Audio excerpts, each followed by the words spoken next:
The greenhouse luncheon, the village of Rosehill, was, in most respects, the very picture of English peace.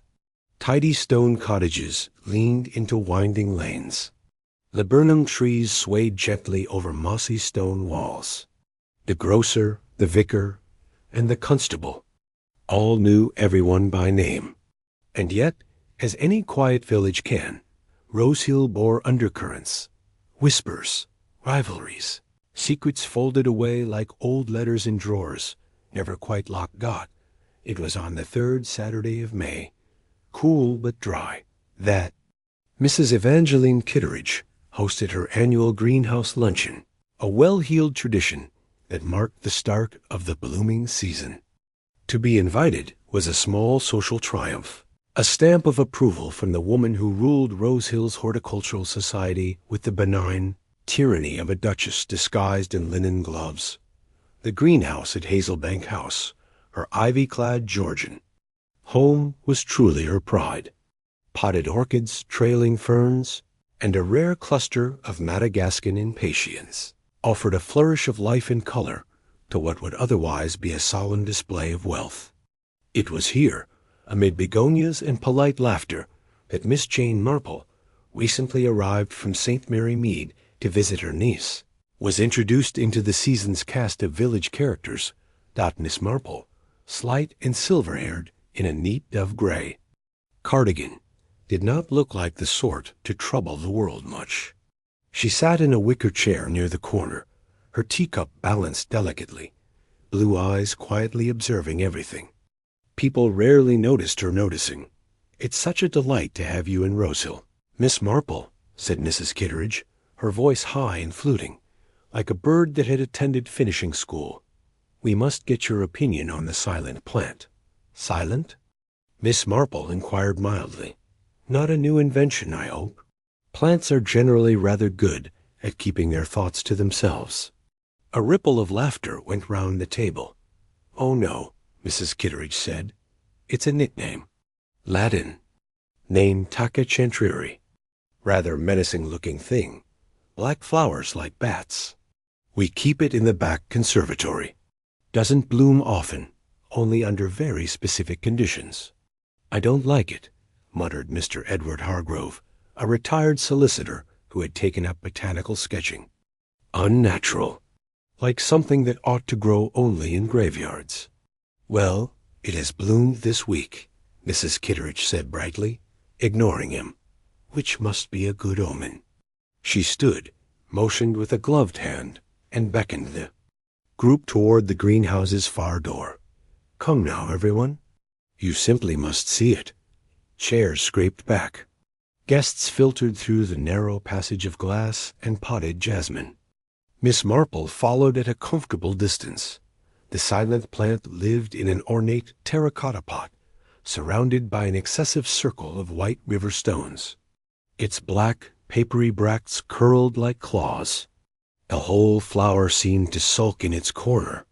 Most of the guests murmured politely, though some recoiled, especially Sylvia Lockett, the vicar's wife, who declared it gave her a terribly bad feeling, almost biblical.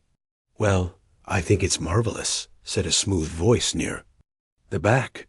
The crowd parted slightly, and in stepped Crispin Elliott, Rosehill's newest resident, recently arrived from London with an air of mystery in well-tailored clothes. He was rumored to have been involved in some sort of publishing scandal, though no one could say precisely what. He was also very handsome, which forgave many things in a small village. "I believe," he said, "that nature is at her most interesting when she unsettles us." Mrs. Kitteridge smiled indulgently. "Well, you're quite welcome to take a cutting, Mr. Elliott, but I warn you, she doesn't respond well to newcomers." "Neither do most of us," muttered Mr. Hargrove. The group chuckled again. The moment passed. Afterward, drinks and seed cake were served in the garden. Conversation turned, as it often did, to Rosehill's newcomers, of which there had been a suspicious number lately. Aside from Mr. Elliott, there was Miss Margot Palmer, a spinster, in her 50s, with an imperious walk and peculiar ideas about soil aeration. There was also Dr. Henry Ralston, a brooding physician who rarely spoke unless spoken to, and young Lydia Langdon, who had come to care for her ailing aunt, and never quite left Dot as the sun began to dip behind the hedgerows. People slowly took their leave. Miss Marple, politely refusing an offer to be driven back by the vicar's wife, chose to walk the short distance to the cottage where she was staying. Her steps were slow but deliberate. She had noticed a few things. That Mrs. Kitteridge had avoided speaking directly to Miss Palmer. That Crispin Elliott and Lydia Langdon had shared a glance they clearly thought unobserved. And that, despite everyone's unease, someone had watered the silent plant that morning, though Mrs. Kitteridge claimed not to have been near it for 2 days. That Miss Marple always noticed such things. They didn't mean anything. Not yet. But she filed them away in that deceptively gentle mind of hers, where fragments quietly found their shape. That night, the moon hung like a pale eye over the sloped fields. And somewhere, perhaps not far from Hazelbank House, someone's breathing caught in fear or rage, or both. By morning, there would be a body. But for now, the village of Rosehill slept, the scent of jasmine still clinging to the hedges. A terrible discovery in the conservatory. The next morning dawned misty and gray, with the kind of damp chill that clings to hedgerows and creeps through stone cottages like a half-whispered warning. Over Rosehill, the usual sounds of village life. Stirred milk bottles clinking, the postman's bicycle bell, and the gentle clatter of teacups on breakfast tables. But at Hazelbank House, the air was tense and still. No birdsong. No laughter from the kitchen window. Just silence and something else. Something wrong. It was Ruby Mills, Mrs. Kitteridge's housemaid, who found the body. She'd risen at 6, as she always did, and gone through her morning routine with sleepy precision.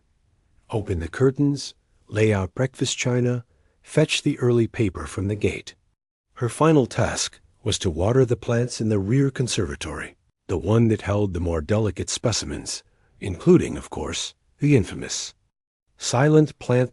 Ruby pushed open the conservatory door with her hip, humming under her breath. She took 3 steps forward, and then stopped. The watering can dropped from her hand. A sharp metallic clang.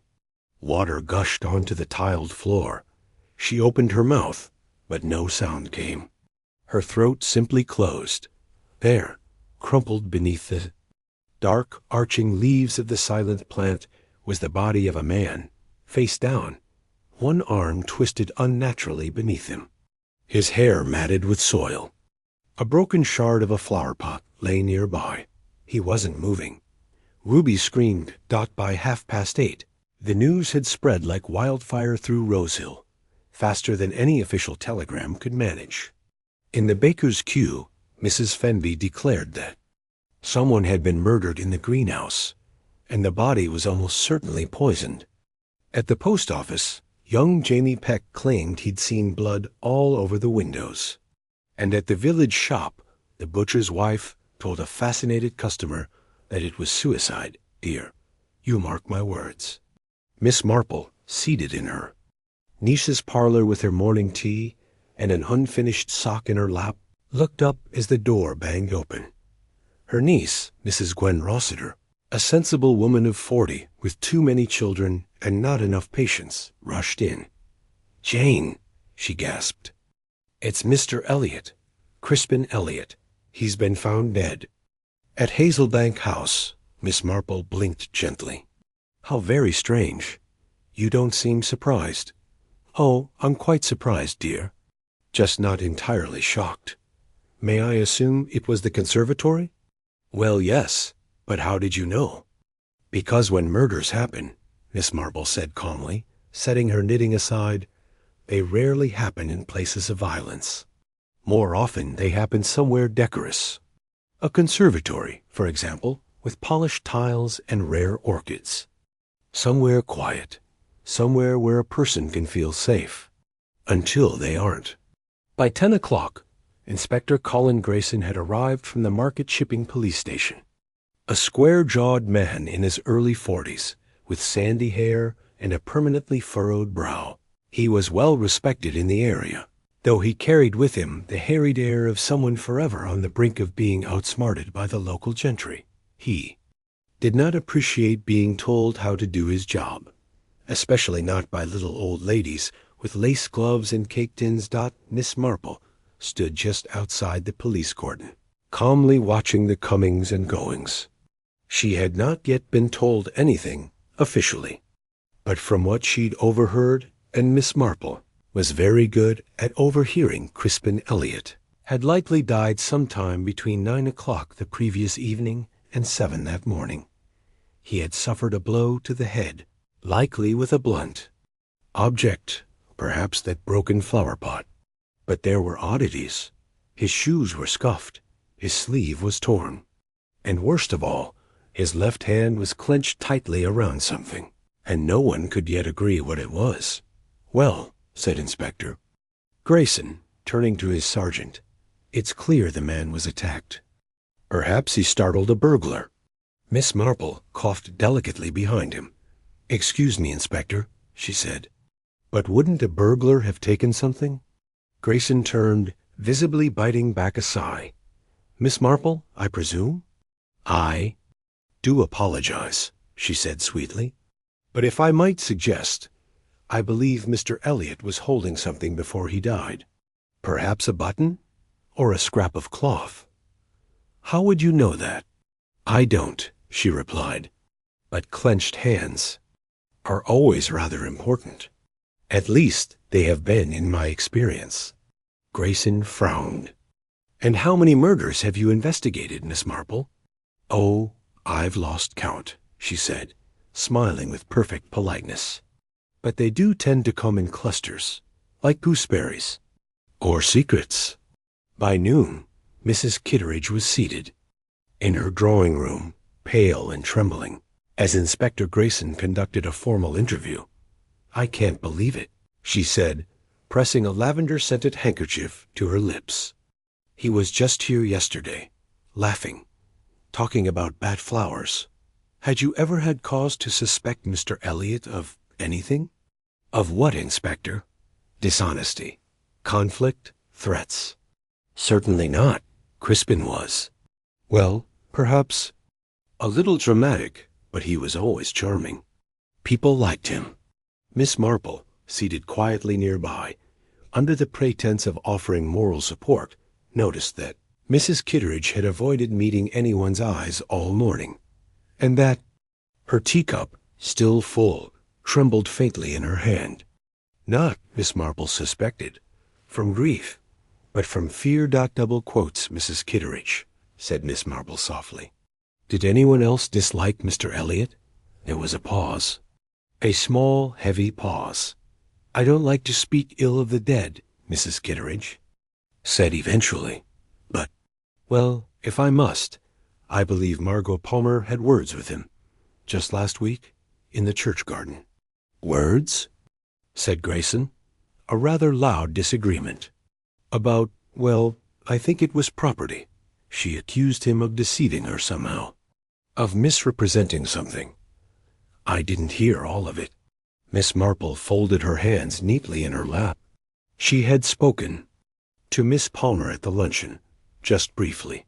The woman had strong opinions and a stronger temper. Not a woman to be crossed lightly. "Well then," Grayson said, rising, "Miss Palmer shall be next on our list." That afternoon, clouds gathered above the village. In the conservatory, the silent plant stood undisturbed, its black, bat-like petals reaching outward like arms in a grim embrace.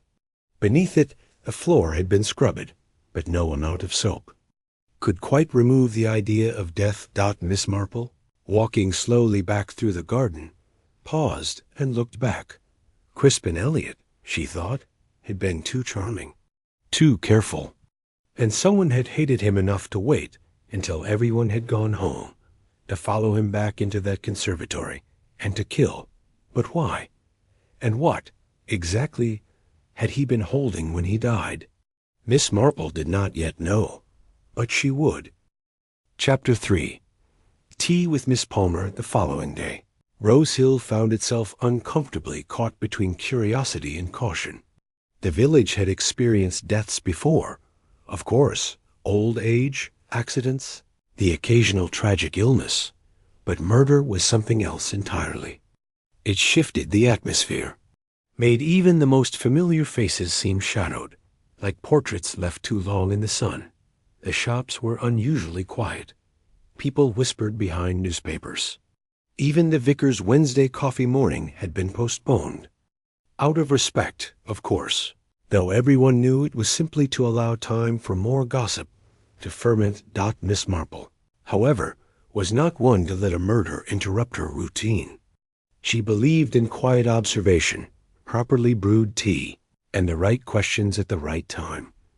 Which was why, by 3:30, she found herself approaching Thistlebank Cottage, where Miss Margot Palmer lived with her white Persian cat and a large, rather gaudy portrait of her late father in the parlor. The front garden was all bark, mulch, and pebbles, tidy, but cold, and the camellias had been overpruned to stumps. Miss Marple, who had her own strong opinions about gardening, disapproved. Silently, the door was opened abruptly by Miss Palmer herself. She was a tall woman in a stiff navy cardigan and a skirt that had once been expensive, but now sagged at the hem. Her hair was scraped back in a severe bun, and her eyes were sharp. Behind rimless glasses. "Yes?" she said, the word a challenge more than a greeting. "Oh, good afternoon, Miss Palmer," said Miss Marple, smiling warmly. "I hope I'm not intruding. Only I thought you might enjoy some company. And perhaps some Battenberg?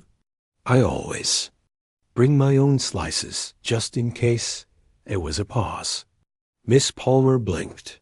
She glanced down at the small tin in Miss Marple's hand, sighed, and stepped aside.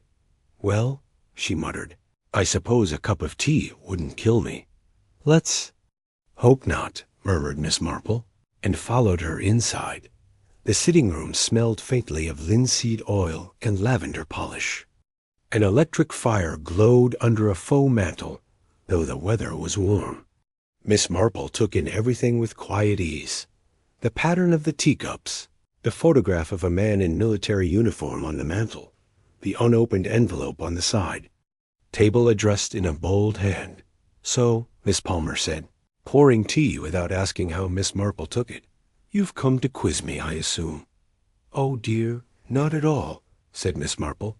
"I'm far too old to go about quizzing anyone. I merely like to understand the atmosphere of a place, and people, especially people who seem rather alone." Miss Palmer looked away. Her mouth pinched slightly. "I'm not alone," she said. "No," Miss Marple agreed gently. "You have your cat and your memories. Sometimes they're enough, but sometimes they aren't." A silence fell. Miss Marple let it settle. Let it breathe. At last, Miss Palmer sat down across from her and took a sip of tea. "You've heard, of course," she said quietly, "about what I said to Crispin Elliott. Only that there were words. There were more than that. He cheated me." "Oh?" "In March," Miss Palmer said, the color rising slightly in her cheeks. "I was looking to sell a parcel of land, the old orchard by the northern footpath. He offered to act as intermediary. Said he had a buyer from London, a property firm. Promised me a fair price and handled all the paperwork. And I found out 2 weeks ago," she said flatly, "that the buyer wasn't from London. It was him. He bought it under another name. Transferred it to himself. Dirt cheap." Miss Marple's expression barely changed, but her eyes narrowed a fraction. "That is rather dishonest." "He thought I wouldn't find out," Miss Palmer said bitterly. "He thought I was just a stupid old spinster. But I had the contract, checked by a solicitor in Basingstoke. I confronted him last week, outside the church garden. I wanted everyone to hear. And what did Mr. Elliott say? He said—" She hesitated, then her face darkened. "He said it was just business, and that I should thank him for getting rid of land I couldn't manage. Then he smiled. That bloody smile. Miss Marple sipped her tea thoughtfully. Did he seem worried? No. Arrogant. As if I couldn't touch him. Did anyone else know about the deception? I told Mrs. Kitteridge that afternoon, said Miss Palmer. And Edward Hargrove, come to think of it. He used to act as my father's solicitor. I thought he might know something. And did he? No. Just gave me a look like I was making a fuss. As usual. When Miss Marple left Thistlebank Cottage an hour later, the mist had returned, rising in ghostly tendrils along the hedge lines. She paused for a moment on the gravel path, looking back at the neatly painted door. Miss Palmer was angry. Yes, but not violent, not reckless. She would have wanted to ruin Mr. Elliot legally, not permanently. Still, it was curious. The land purchase, the misdirection, the secrecy. It wasn't the behavior of a simple fraudster. It was the behavior of a man with something to hide. Miss Marple tucked the thought away. And then she remembered something else, something that had nagged at her since the previous morning. The torn sleeve on Mr. Elliot's coat. She had assumed it had happened during the struggle. But what if it hadn't? What if it had been torn earlier, perhaps in haste or fear? Back at Hazelbank House, the constable had returned from the coroner's office with the first official update. The object in Mr. Elliot's hand, he told Inspector Grayson, wasn't a button or cloth. Grayson frowned. Then what? Was it? The constable looked pale. A seed, he said. One single seed, black, almost perfectly round. Grayson stared at him. A seed? Yes, sir. From one of those exotic plants in the conservatory. The pathologist says it's rare. Toxic, maybe. They're testing it now. Grayson muttered something under his breath. A murder weapon in the form of a seed. A body next to the silent plant. And half a village with reasons to lie, somewhere among. All this, the truth was rooted. Miss Marple would find it. One careful question at a time. Chapter 4. A Seed of Doubt. By Thursday morning, the headlines in the Market Shipping Chronicle were already breathless. Village botanist found dead. Foul play suspected. The article, littered with minor inaccuracies, described Hazelbank House as a manner of mystery, and quoted an unnamed villager claiming to have heard a scream just before midnight. Likely the same unnamed villager who also claimed to have tea with the young Queen in 1989. Miss Marple read the article, with her usual quiet skepticism, adjusting her spectacles as she folded the paper neatly beside her breakfast tray. What interested her wasn't the facts it tried to present, but the tone, the way people were already forming conclusions. Fear rushed to fill in the blanks, and when people were frightened, they often began to speak more freely than they. She made a mental list of names. Miss Palmer had motive, revenge, but not, perhaps, the temperament for murder. Mrs. Kitteridge, however, was behaving rather oddly. Tearful in front of others, yes, but beneath that grief, Miss Marple sensed a tremor of something deeper. Guilt? Panic? And then there was Edward Hargrove, the retired solicitor. A quiet man, almost invisible in the village, but someone who always seemed to know things. Miss Marple had often found that lawyers, particularly those with years behind them, were like old beeswax furniture, polished, proper, and very good at hiding dust in the corners. It was time for a walk. The Hargrove home, Beech Hollow, was a modest Tudor-fronted cottage with a well-kept privet hedge and a front gate that squeaked charmingly when opened. Miss Marple had visited twice before, once for a summer garden party with dreadful lemonade, and once to return a library book that had been mistakenly delivered to her today. Mr. Hargrove answered the door in his usual attire, dark trousers, a herringbone waistcoat, and a pocket watch he was far too proud of. "Ah, Miss Marple," he said, surprised but not unwelcoming. Come to quiz me, have you? Oh, no, she said with a warm smile. Just to ask a few harmless questions over tea, if that's permitted. Though if you did happen to know anything worth quizzing about. He chuckled and stepped aside. Very well, tea in the study. My housekeeper's out at the grocer, so I'll have to do the honors. The study was a small but elegant room, all walnut bookshelves and sepia photographs. The air held the dry scent of paper and pipe smoke. Miss Marple noticed a heavy safe tucked into one corner, partially hidden by a curtain. The fire had been lit, though the room wasn't cold. Milk and sugar, Miss Marple? Just milk, thank you. He poured carefully. I assume you've heard about the seed. Yes, a single seed. How poetic, poetic. He raised an eyebrow. Oh, yes. In murder, symbolism is never far from motive. He smiled faintly. You sound like someone who doesn't quite trust the facts as they've been presented. Facts are slippery, Miss Marple said. They only reveal what they're told to.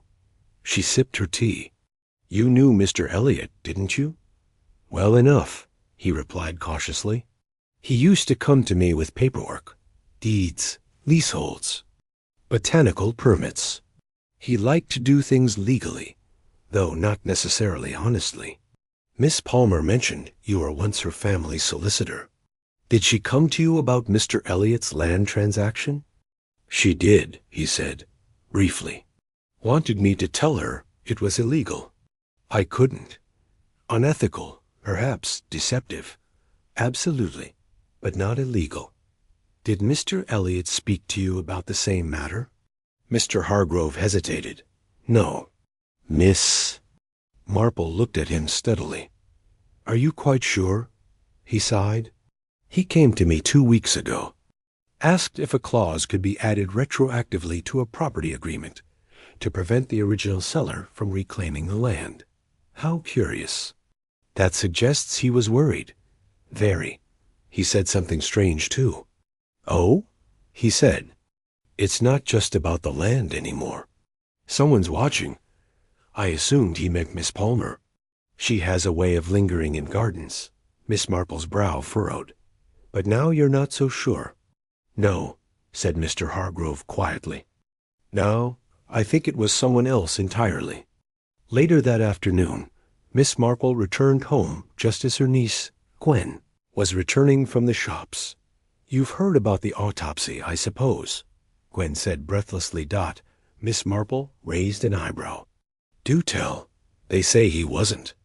Just hit on the head. There was poison in his system. Something botanical. A rare alkaloid. The silent plant. Miss Marple went still. Was it confirmed? She asked. Gwen nodded. Inspector Grayson spoke to the village doctor in the high street. He said the seed in Elliot's hand matched the poison in his blood. It's fast-acting, paralysis, respiratory, failure, almost painless. Unless one was struck on the head, of course. Gwen grimaced. They think he was poisoned first, then hit to cover it up. Or maybe the other way round. No one agrees. Miss Marple stood silently for a long moment. Then she said, he was holding the seed because he wanted someone to know. Gwen blinked. Know what? Who killed him? That evening, Miss Marple sat alone in her sitting room, the fire crackling softly. She had spread her notes across the side table. Names, times, curious phrases. One seed. One lie. And perhaps, just perhaps, one secret too many. There was a knock at the door. When she opened it, she found Constable Willis, red-faced and nervous. Miss Marple, he said. Inspector Grayson said I should let you know. We've just found something. Yes, in Mr. Elliot's coat pocket, folded in with a handkerchief. It's a will, a new one. Miss Marple's eyes narrowed. Dated when? 2 days before the murder. And who, she asked calmly, is the beneficiary? Constable Willis looked down at the paper in his hands. It leaves everything to Mrs. Kitteridge. Chapter 5. The housekeeper's share that night. A thunderstorm rolled in over Rosehill. Lightning forked silently behind the hills, and the heavy summer air pressed down on the village like a secret waiting to be told Dot at Hazelbank House. Mrs. Kitteridge stood in her small upstairs bedroom, staring at the pale blue envelope she had tucked in her top drawer. Her fingers hovered over it, then closed the drawer with a quiet, decisive snap. She didn't sleep well that night. Nor did the rest of Rosehill. By morning, the storm had passed, but its unease remained. At the Ivy Spoon Tea Room, 3 elderly women sat discussing the will over lavender scones. "Well, I always said she was too close to him," said Mrs. Featherstone, pursing her lips. "Not that kind of close, mind you, but it's never wise to know a man's accounts better than his wife once did." "He didn't have a wife," reminded Miss Webb. "Not for 20 years. "Exactly my point," said Mrs. Featherstone. Darkly. Miss Marple, seated by the window with a pot of Earl Grey and her knitting, overheard just enough. She did not react, though the needle in her hand paused for the briefest moment. There were more questions now than answers. A toxic seed. A blow to the head. A new will. And a housekeeper who stood to inherit everything. Later that afternoon, Miss Marple paid a second visit to Hazelbank House, this time at Inspector Grayson's invitation. Grayson met her in the study, where the air was dense with the scent of old papers and lemon polish. The conservatory beyond still glowed faintly green, the silent plant at its center swaying with an unnatural elegance in the filtered sunlight. "She's nervous," said Grayson, glancing toward the hallway. "Keeps changing her answers. Said she didn't know about the will, then said she did, but thought it wasn't serious. Now claims Elliot must have made it out of gratitude."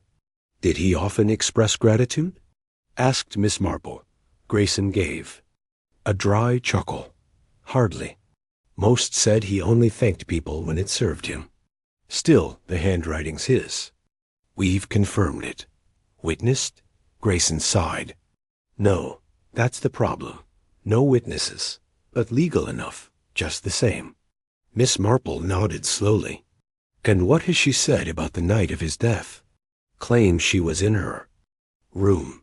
Heard nothing, which we can't prove either way." Miss Marple turned her gaze to the conservatory windows. "May I speak with her?" Grayson hesitated and nodded. "She's in the kitchen." Mrs. Kitteridge was seated at the long, scrubbed table, peeling apples into a chipped bowl. Her face was drawn tight, lips pale, hands surprisingly steady. Miss Marple sat opposite her without a word for a moment. Simply watching. At last, she said gently, "I suppose I must begin by asking the obvious." "I didn't kill him," said Mrs. Kitteridge quickly, "if that's what you're going to ask." "No," said Miss Marple, "it wasn't. I was going to ask how long you had known he planned to change his will." Mrs. Kitteridge's jaw tightened. "A week, maybe more. He told me, well, he said he had no family left worth leaving it to. Sighed, I looked after him, that I deserved something." "And did you agree?" She hesitated. It felt strange, but yes. "Of course I agreed. I didn't ask him to. He insisted." Miss Marple nodded slowly. "And what did he give you beyond the house?" Mrs. Kitteridge's brow furrowed. "Just the house. And some savings. The land, too, I suppose. Not the conservatory?" That surprised her. "The conservatory? No, that's separate." "How curious," said Miss Marple, "considering it was his favorite part of the house, and home to the silent plant." At that, Mrs. Kitteridge looked away. "I hated that plant," she whispered. "Did you?" "It gave me the shivers. He'd spend hours in there, talking to it, cultivating those strange little pods like they were rare rubies." Miss Marple let that sit for a moment. Then she said quietly, Do you remember a Mr. Carstairs? A solicitor. From Eaton Row? Mrs. Kitteridge froze. Why? Because, said Miss Marple, he wrote to Mr. Elliot about the plant. I saw the envelope in the study. I imagine it contained an offer. A very large one. Mrs. Kitteridge's voice was barely audible. He never told me. No, Miss Marple agreed. Because if you knew how valuable it was, you might have insisted it be included in the will.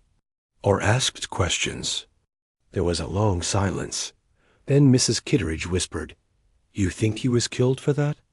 Miss Marple didn't answer. She didn't need to dot. As Miss Marple made her way back through the hallway, she paused at the conservatory door. She stepped. Inside, the silent plant stood at its center, dark green and almost trembling, its waxy leaves catching the light like glass. The seed pods were partially hidden beneath foliage, some open, some still tightly closed. She leaned down, carefully, gently dot, and saw it.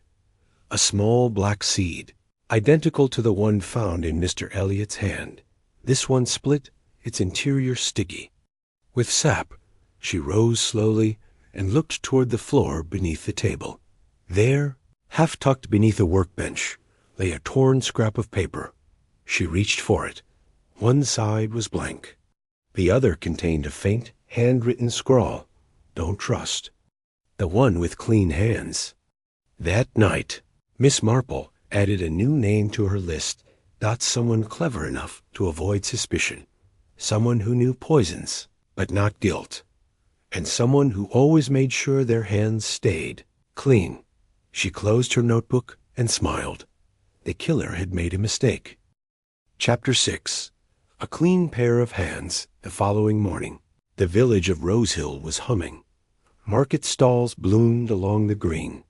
Chatter spilled from the bakery like the smell of warm currant buns. But beneath the bustle was something sharper, more brittle, the tight energy of suspicion. Everyone was talking, but no one trusted the talking. Miss Marple walked quietly along the high street, her straw handbag neatly swinging at her side. She was not going shopping. She was going to pay a visit to a man who never got his hands dirty, Dr. Lionel Crispin. Rosehill's general physician lived in a tall Georgian house at the edge of the cricket field, shaded by sycamores. His windows were always shut, his roses aggressively trimmed. Miss Marple had met him half a dozen times over the years. He was brisk, intelligent, and always polite to a fault. It was that politeness that had begun to trouble her. The door opened before. She knocked a second time. Miss Marple, said Dr. Crispin with a smile that didn't quite touch his eyes. I was just reviewing some patient notes. Nothing serious, I hope? Not for me, she said warmly. Just a few questions. I do hope you don't mind. Of course not. He gestured inside. Come in. The doctor's study was immaculate. Not tidy, immaculate. Not a single paper out of place. Bottles labeled with crisp calligraphy stood along the glass-fronted cabinet. It smelled faintly of antiseptic and beeswax. I imagine you've been quite involved in the investigation, said Miss Marple, settling onto a firm-backed chair. Only peripherally, Dr. Crispin replied. Inspector Grayson requested a toxicology opinion. I reviewed the preliminary findings. Nothing definitive yet, though there was evidence of an alkaloid. The silent plant? Yes, or at least a member of that genus. It's rare. Almost no recorded cases of fatal ingestion, which makes it difficult to test for, she said. Dr. Crispin looked at her, a glint of curiosity behind his calm. Exterior. You've done your reading, I see. I've done some listening. He folded his hands together. Then you know this plant is not easy to weaponize. The seeds must be freshly harvested, prepared in a precise manner. The toxin deteriorates quickly. Within hours, it becomes inert. Miss Marple nodded. Then whoever used it would have to understand exactly what they were doing. Indeed, and have access. Which, said Dr. Crispin, narrows your list of suspects considerably." Miss Marple paused, then leaned forward. "Doctor, I wonder, may I ask something rather strange?" He blinked. "Certainly. If I gave you one of the silent plants, seeds, could you, say, extract the poison yourself?" There was the faintest shift in his expression. Not fear, but calculation. "Hypothetically?" he asked with a tight smile. "Hypothetically. Yes," he said after a moment. "With the right tools, under the right conditions." "And would you say that anyone in the village could do the same?" His answer came slowly. "No, not easily," she nodded. "And the killer must be someone educated, someone careful, someone who knew how to harvest and extract a botanical toxin without making a mess." Dr. Crispin said nothing. Miss Marple. "Rose, one last question, Doctor. Were you the one who identified the plant from the seed?" He hesitated, just long enough. "Yes, it was brought to me the morning after the murder, by Constable Willis." "How helpful of you." Outside, the sky was pale and cloudless. Miss Marple walked slowly back toward the green, her mind unusually unsettled. Dr. Crispin had not lied, but he had been too careful. Man with gloves on his words. She wasn't the only one asking questions. Inspector Grayson, pacing in the tiny police station office, was frowning at a report that had just come in from Eden Row. "This solicitor, Carstairs," he muttered, confirmed Elliot had begun correspondence over selling the silent plant. Wanted the buyer to send someone to assess it. Deal wasn't signed, but it was close. "And yet," said Constable Willis, sitting awkwardly nearby, "he changed his will to give everything to the housekeeper, because he thought she'd keep it, maybe even sell it. Or maybe he was playing both sides." "Sir?" Grayson dropped the report. "We're missing something. Something between the will and the seed. Something that explains why someone would risk poisoning a man who was about to hand over a fortune." Willis looked confused. "But if the housekeeper was going to inherit—" "Exactly. If. But what if someone wanted that plant and didn't trust her to sell it, or didn't want to share?"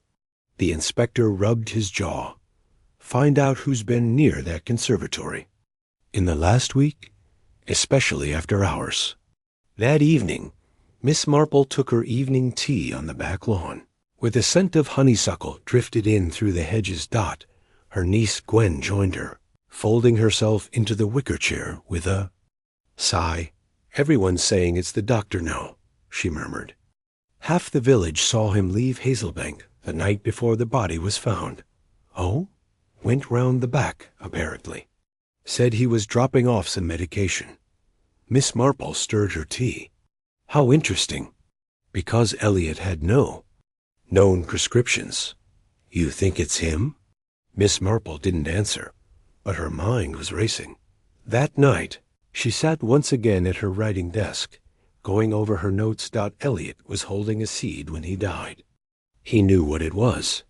He knew who had given it to him. It was a clue. A message. "Don't trust the one with clean hands," he'd written. "A doctor washes his hands more than anyone." But then, she paused. No, not quite. There was one other who never touched dirt, never handled the plant, never entered the greenhouse, but somehow knew everything about it. Someone who had heard about the deal and knew it wouldn't benefit them. Someone who had been overlooked. Miss Marple set down her pen. It wasn't the doctor.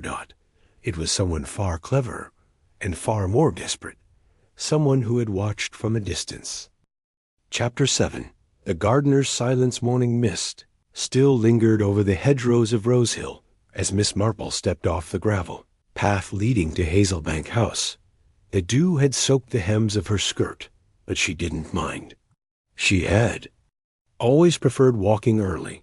It was when people were most themselves, especially the ones who thought they had no reason to pretend. She passed the conservatory door, glancing briefly at the tall green glass, and continued toward the potting shed tucked behind a row of espaliered pear trees. It smelled of moss and copper and cool earth. The door was open. Inside, Harold Pike, the gardener, was humming softly to himself as he repotted a tray of young fuchsias.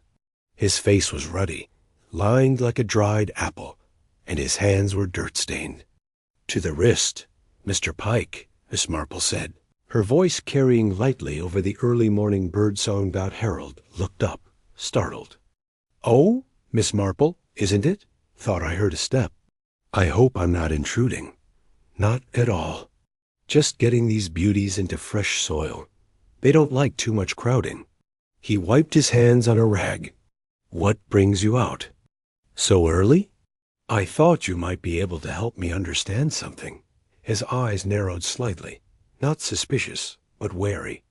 "About Mr. Elliot. About his plant, actually. The one in the conservatory." At that, Harold grew cautious. "Didn't have much to do with that one, Mom. He didn't let me near it." "No?" He shook his head. "Said it was delicate. Private. Told me to keep out unless asked." "Did. You ever going regardless?" Harold hesitated. "Just once. 2 weeks ago. He wasn't in, and the light in there had gone funny. Looked like the shade was about to fall onto the frame. Didn't want the glass breaking. So you went in too." "Fix it?" He nodded. Quickly. Didn't touch anything else. Miss Marple looked at the bench behind him. "You're quite an expert on soil, aren't you?" 50 years digging in it," he said with pride. "More than that, really. Can tell you what something needs just by the way the roots cling." "Then you must have noticed the silent plant wasn't in normal soil." Harold looked mildly. Surprised, then nodded slowly. "No, ma'am. It was in something special. Red loam mixed with ash. He had it brought in, specially from South America. Said it mimicked the native climate. Kept the roots in check, made the pods stronger." "Miss..." Marple tilted her head. "Pods stronger?" He nodded again. "The seeds, they get heavy just before they open. Like little weights. It's why I found it strange when the inspector said one had broken so cleanly." "Why strange?" Harold reached over to a small tin and retrieved a cracked husk. "Dusty and brown. See here, normally they split ragged. Fray at the edge. But if it was sliced, like he said..." Miss Marple leaned forward. "You're saying the seed Elliot was holding might have been cut?" Harold paused. "Could be. Would need a sharp blade, though. A scalpel or something finer." She watched him. "Do you own a scalpel, Mr. Pike?" Harold chuckled. "Just garden shears and a penknife. Too clumsy for that kind of work." "And would you know who else had access to the conservatory?" His humor faded. "Just him, really. And Mrs. Kitteridge, though she didn't go near it much. She hated the thing." "Miss..." Marple's eyes sharpened. "What about guests? Any that stayed longer than expected? Someone new, perhaps?" Harold looked thoughtful. "Well, there was the nephew." "Elliot's nephew?" "Yes, ma'am. Came down from London maybe 6 weeks ago.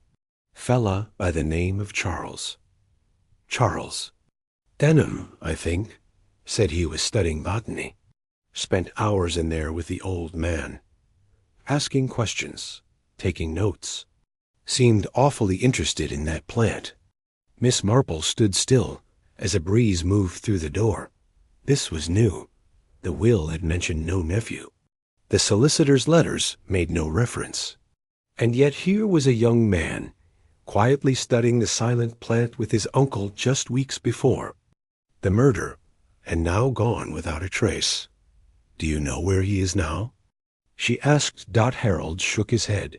"Left 2 weeks ago. Said he had lectures in Oxford. But he seemed bothered, restless." "Did he and Mr. Elliot argue?" Harold hesitated again. Heard raised voices once. Something about ownership. Elliot sighed. "I won't sign it over just to be forgotten." Young Denham slammed the door. Back in her cottage, Miss Marple made a pot of strong tea and laid out her notebook. She wrote a new name at the top of the page. Charles Denham, nephew, botany student, disappeared 2 weeks before death.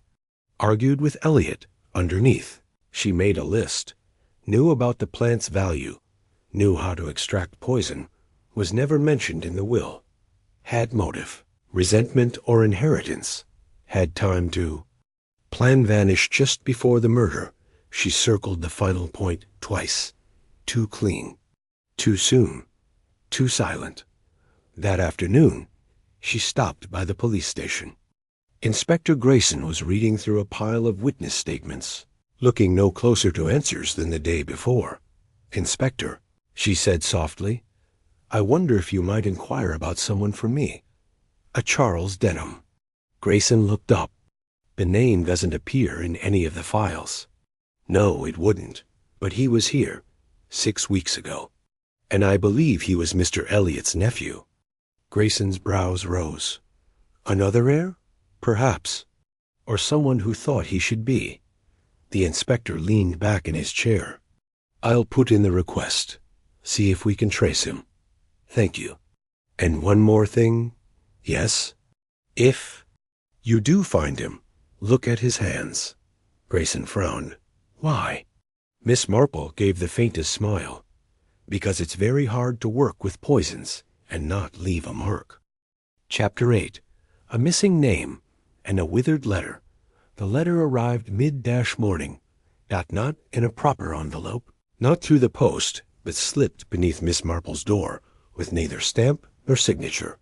The paper was thin and worn, as though it had been handled too many times, perhaps clutched, folded, refolded, and smelled faintly of soap and pipe tobacco.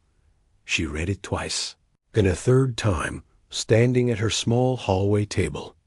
"Miss Marple, you don't know me, but I know you know something. Please don't go to the police. Not yet. I didn't do it. I only came back to stop him. He promised to share it, but he lied. It wasn't about money. It was about pride. If you want the truth, meet me at the south gate of the cemetery. Dusk. No one else. CD."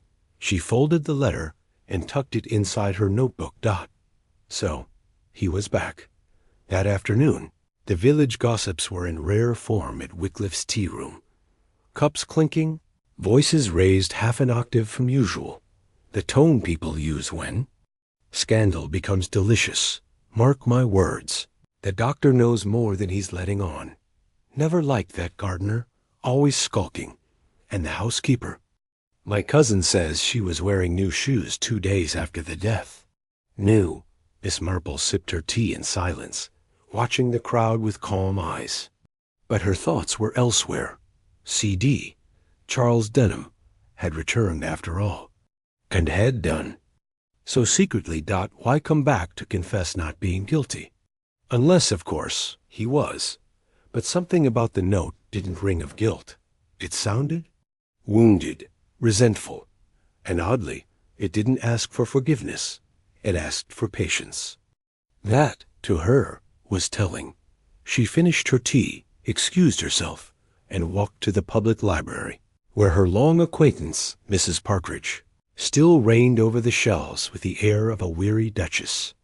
"Rose Hill Library," the woman said, without looking up, "where nothing's overdue but the repairs." Miss Marple smiled. "Mrs. Partridge, might I look at some old society pages from the Rose Hill Gazette? Around 1930 to 1935? "Of course, dear. Births, deaths, and dances. That's where all our ghosts live."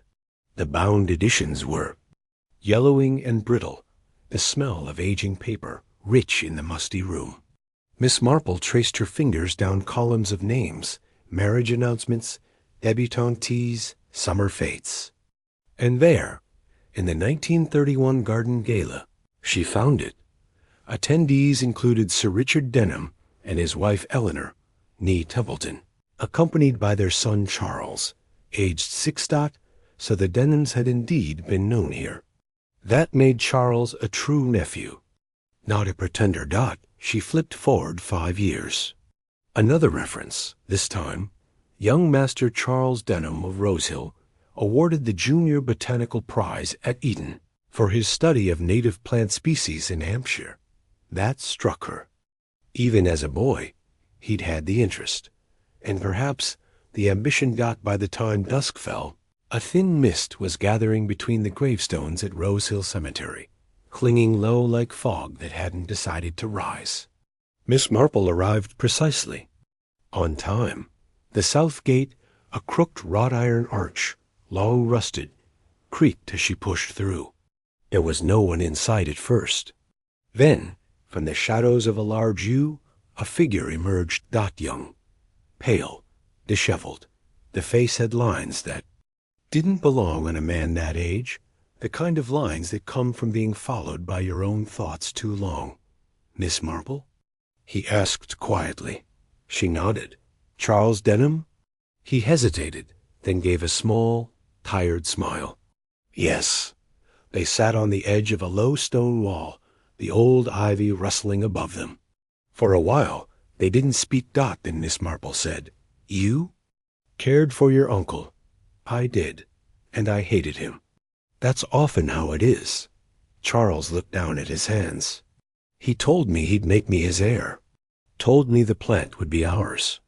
That I'd help cultivate it, make a name for the family again. I believed him.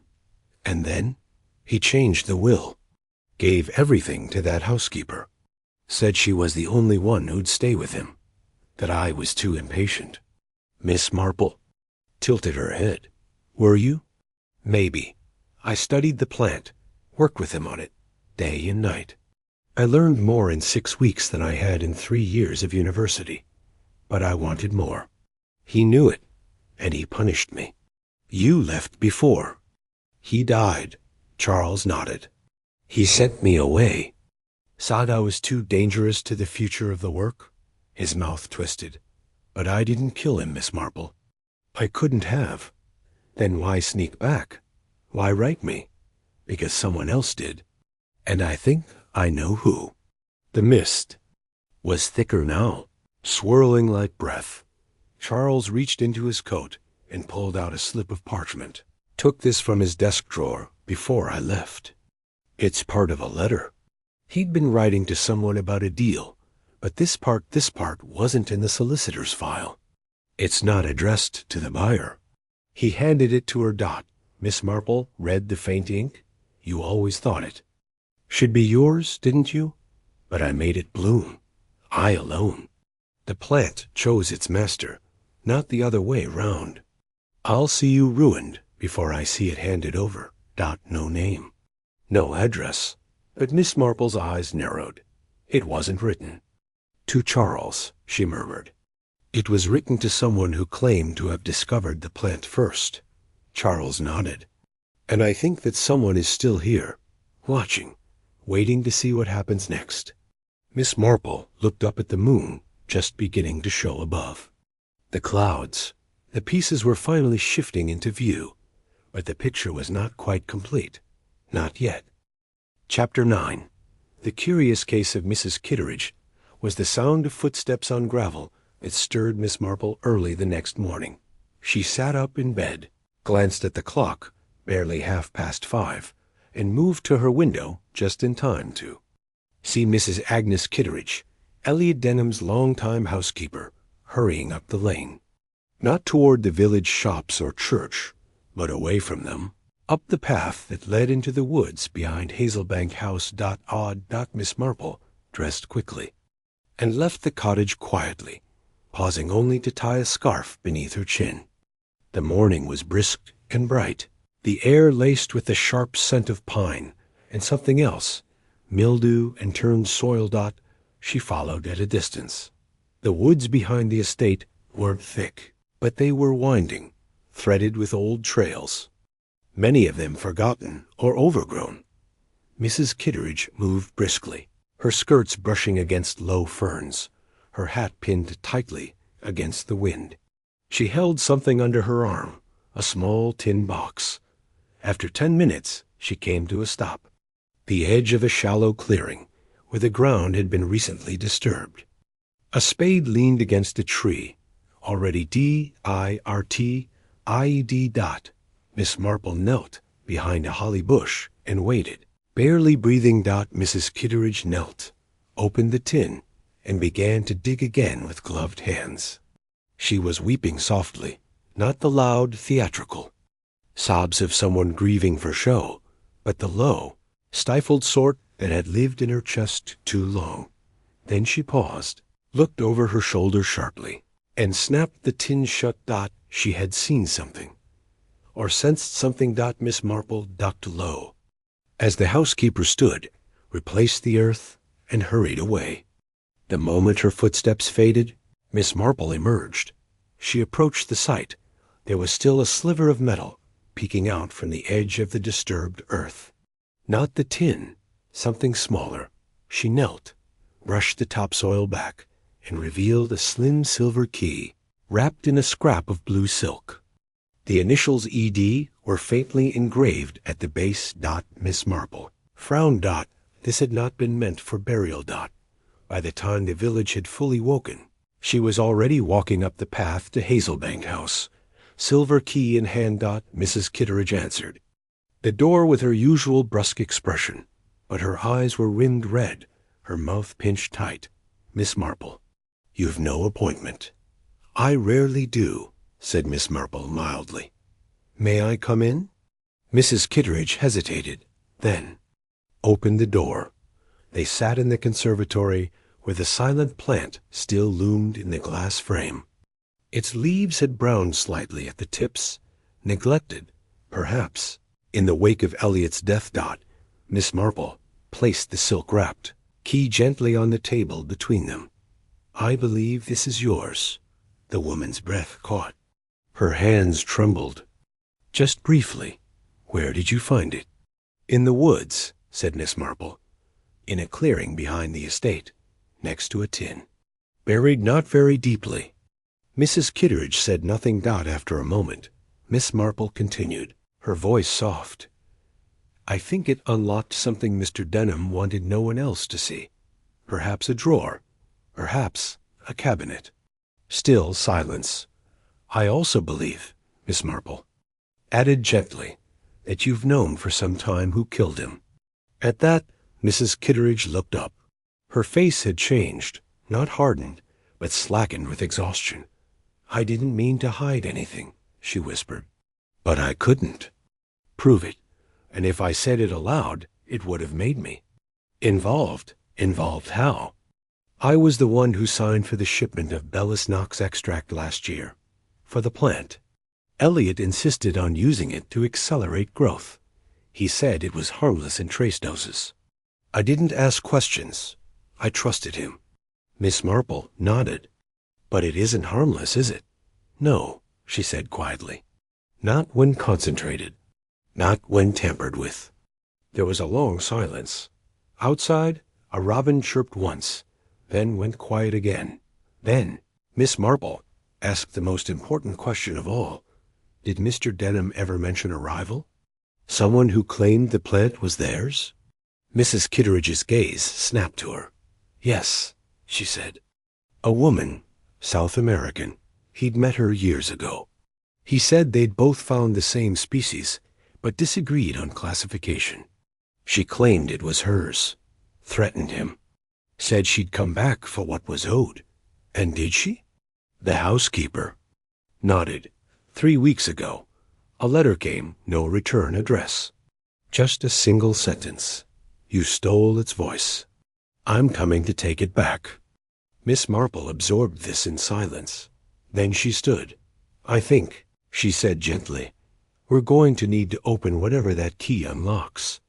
They went to Elliot Denham's study, a low-ceilinged room with books on every wall and a faint, lingering smell of lemon polish. Miss Marple scanned the furniture, the old desk, the tall cabinet, the wide mahogany chest.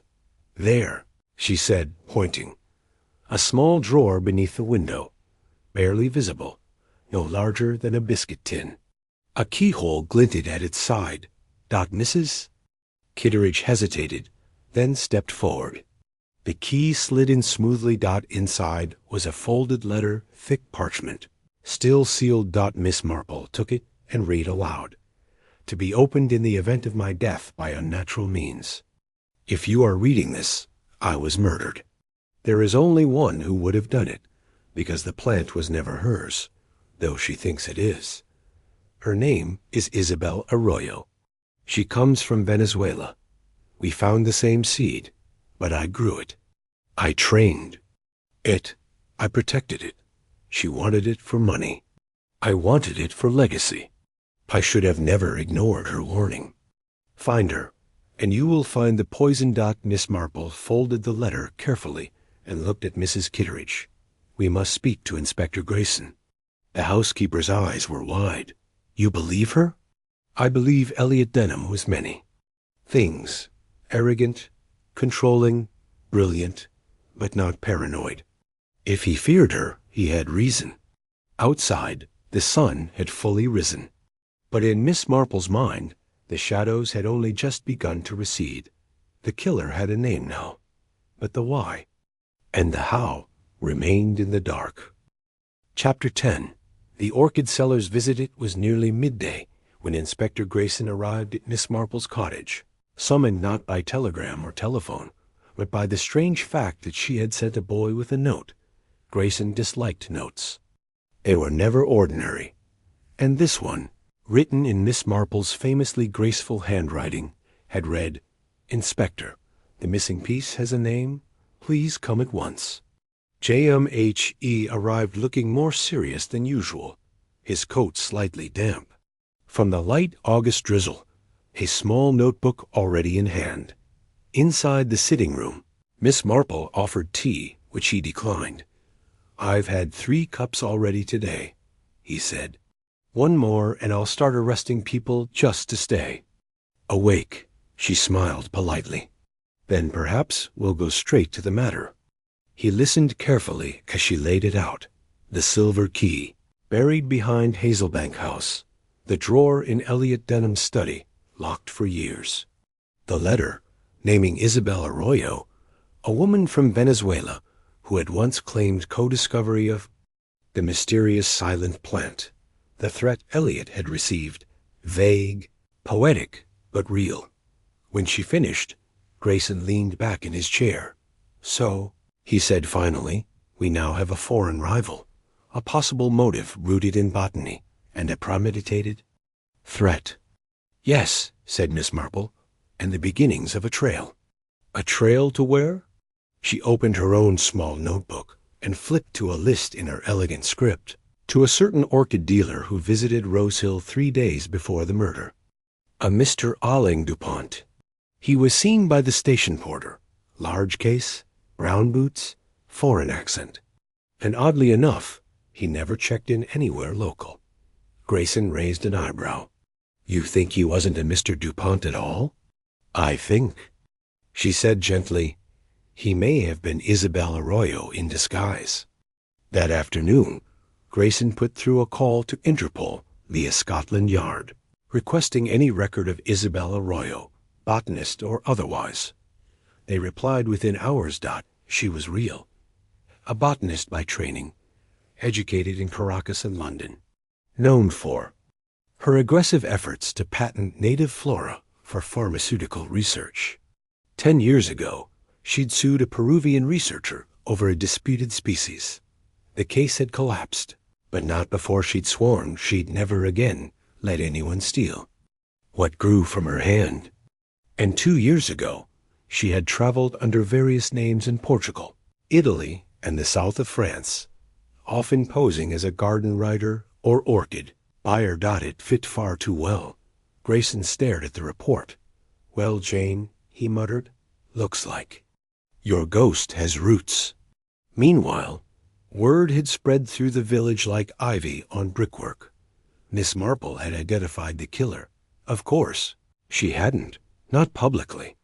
But such was the nature of Rose Hill. Truth was not required, only suggestion. At the post office, Mrs. Gladwell told 3 customers that the killer was a foreign woman with eyes like fire. At the bakery, Mr. Jessup insisted it was someone who had poisoned the bread, and pointed to a new bun recipe as proof. At the vicarage, Reverend Pym worried aloud in his sermon that we live among serpents now, disguised as fellow sheep. Only Miss Marple, sipping her tea at her window, seemed untouched by the storm, but she was thinking. Always thinking. That night, another letter appeared under her door.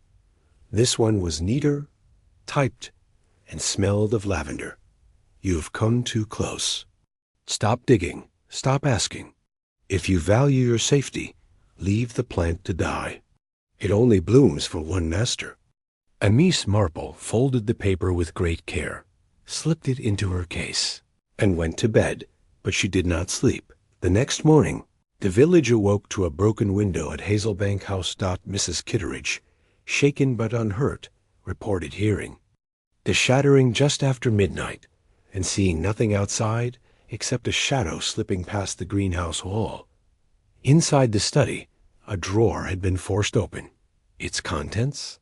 Missing. The letter from Elliot Denham, the one naming Isabel Arroyo, had been stolen, and that, Miss Marple knew, was not the action of someone innocent. It was the move of someone growing desperate.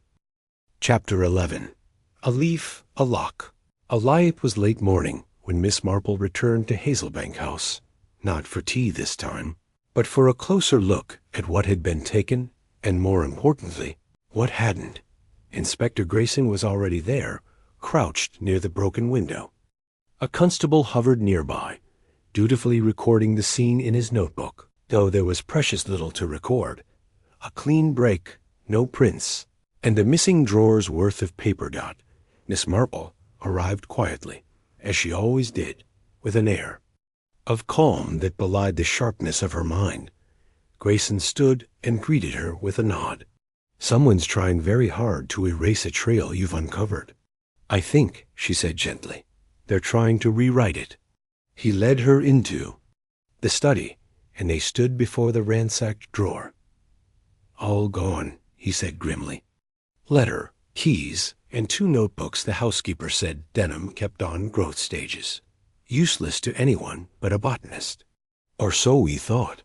Miss Marple did not answer. Instead, her eyes drifted to the sill beneath the window. A scattering of leaves, not from the oak outside, but smaller, glossy, dark green. She bent and picked one up.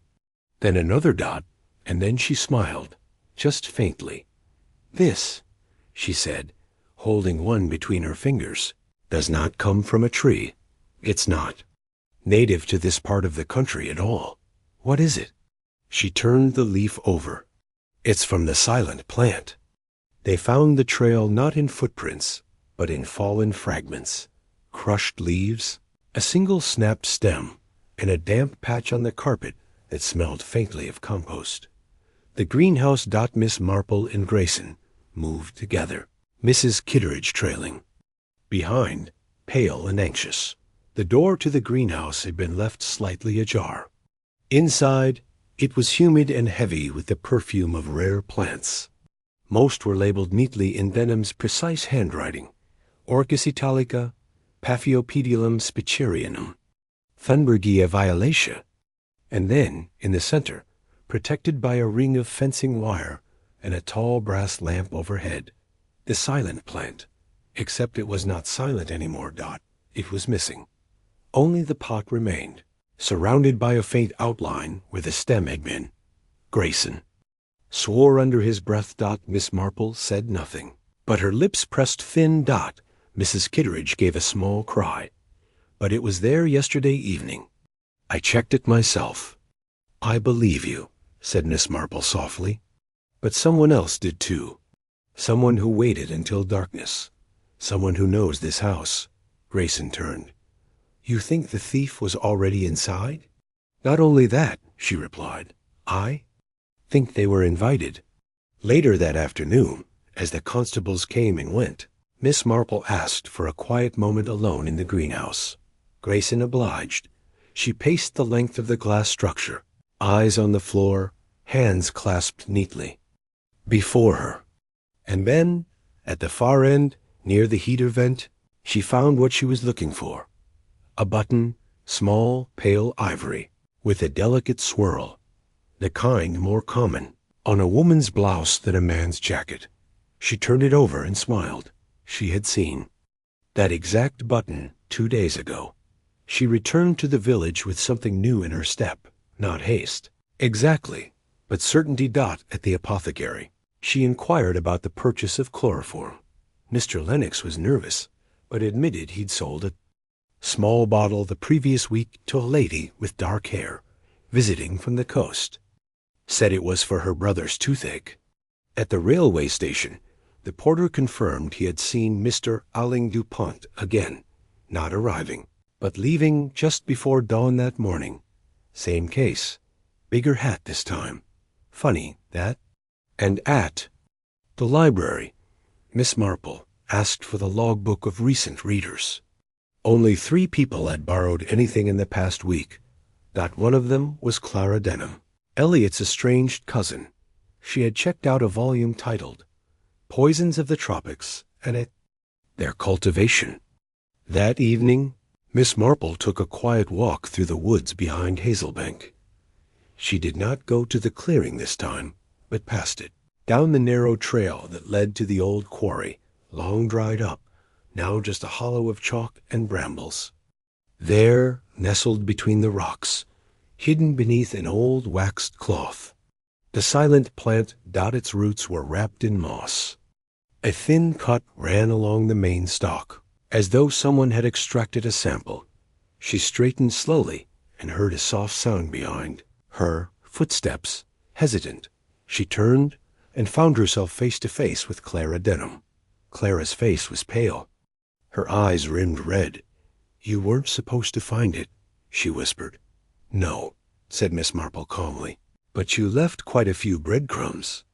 The other woman's mouth twitched. "I only wanted what was mine. Elliot took everything, the house, the money, the credit. The plant was supposed to be ours. My father discovered it first. Elliot only beat him to the classification." "You disguised yourself as Dupont," Miss Marple said softly. Clara flinched. "I had to. I couldn't let them trace it back to me. Isabel Arroyo was a diversion. The perfect ghost. Elliot feared her already. And the murder?" Clara looked away. "I didn't mean to kill him. I meant to scare him. Chloroform and a bit of extract, just enough to make him dizzy. But he fell, hit his head, the table. And the key? I panicked. I buried it. But I couldn't leave the letter behind. If it named Isabel, the police would believe it. No one would ever look at me." Miss Marple looked at the plant, then back at Clara. "You would have gotten away with it, if not for the plant's leaf on the study floor." Clara closed her eyes. "I forgot how observant you are." Back at the cottage, as Clara Denham was quietly taken into custody, Grayson turned to Miss Marple and shook his head. "You solved it before I even knew there was a real case to solve." Miss Marple gave him a modest smile. "It's never just. Plants, Inspector. It's people. And people always bloom with secrets." Chapter 12. Gossip's last breath the day after Clara Denham's arrest, Rosehill woke to a fragile stillness. The newspapers hadn't yet caught wind of the scandal. The only paper that mattered was the Rosehill Gazette, handwritten on cream, stationary, and carried in whispers from Mrs. Cartwright's garden gate to the back pews of the village church. And its front page headline, in essence, was this: Miss Marple knew all along. By 9 o'clock, half the village had repositioned their opinions on Clara Denham. At the post office, she was now always a bit too clever.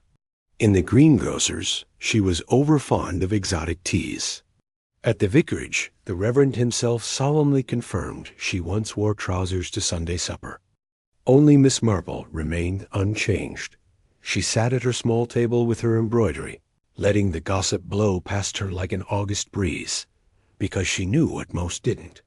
The case was not over. Clara Denham had confessed, yes, but her confession was incomplete. Inspector Grayson, too. was uneasy. He returned to Miss Marple's cottage with the air of a man who is drunk from a cup he no longer trusts. She admitted to pushing Elliot, he said, to staging the scene, even to disguising herself as this Mr. DuPont character. Yes, said Miss Marple, threading a needle. But not to writing the second letter. Grayson blinked. The one delivered to you? She nodded. That letter wasn't written in panic. It was strategic, calculated. It came from someone else entirely. But who? Miss Marple didn't answer. She simply handed him the typed note, now smooth and neatly folded. Grayson stared at a dot and noticed the corner, smudged, faint, but unmistakable. A fingerprint. The next day, Miss Marple made a quiet visit to the vicar's wife, Mrs. Iris P. Y.M. It was said, though never in front of her, that she knew everything that passed through Rosehill before it happened. Births, deaths, marriages, and feuds. Her knitting bag was her greatest weapon, often placed beside someone just before they confessed something they hadn't meant to. She received Miss Marple with warmth and lemon biscuits. I'm afraid I've been hopelessly out of the loop, Iris said modestly. I had no idea Clara was behind it all. Miss Marple smiled. That's what I came about. You see, I don't believe she was entirely behind it. Iris blinked. You think someone helped her? I do, she took out the photograph, a still from the greenhouse, captured by a new camera Elliot had installed months ago. In the corner of the frame, barely visible, was a hat, wide-brimmed, feathery. A hat Miss Marple had seen only once on the head of Iris Pym at the village fete. I think, Miss Marple said gently, you were the one who typed the threatening letter. There was a long silence. Then Iris Pym did something curious. She smiled, a soft, tired smile, the kind worn by women who have been overlooked for too long. You're very clever, Jane. No, said Miss Marple. I'm just old enough to remember the look women get when they've been pushed to the edge of their lives. Iris stood and poured more tea. Clara came to me after Elliot's death. She was distraught. Told me the whole thing, the plan, the accident, everything. I should have gone to the police. But you didn't. No, because Elliot Denham was a brute. She set down the teapot with a slight shake in her hand. He ruined my sister's life 20 years ago. Left her penniless. He lied. He stole credit from other researchers, and no one ever stopped him. I thought, if Clara's act removed him from the world, maybe that was justice. Miss Marple said nothing. I wrote the letter to frighten you, Iris said. I thought if you backed off, the truth would stay buried. I didn't realize you'd find the plant, or the button.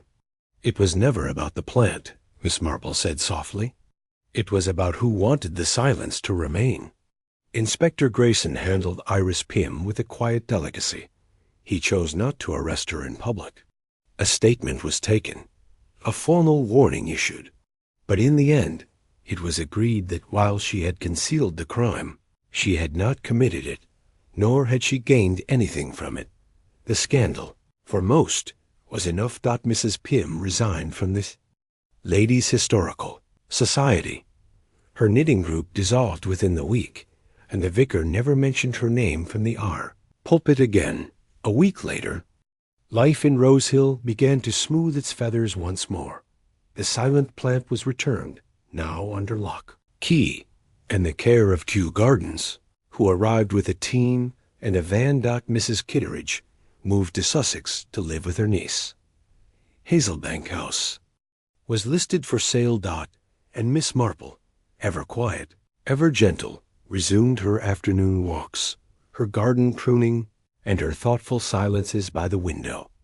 One afternoon, as the sky shifted into a soft lavender dusk, young Timothy Hale, the station porter's son, approached her gate with a shy grin.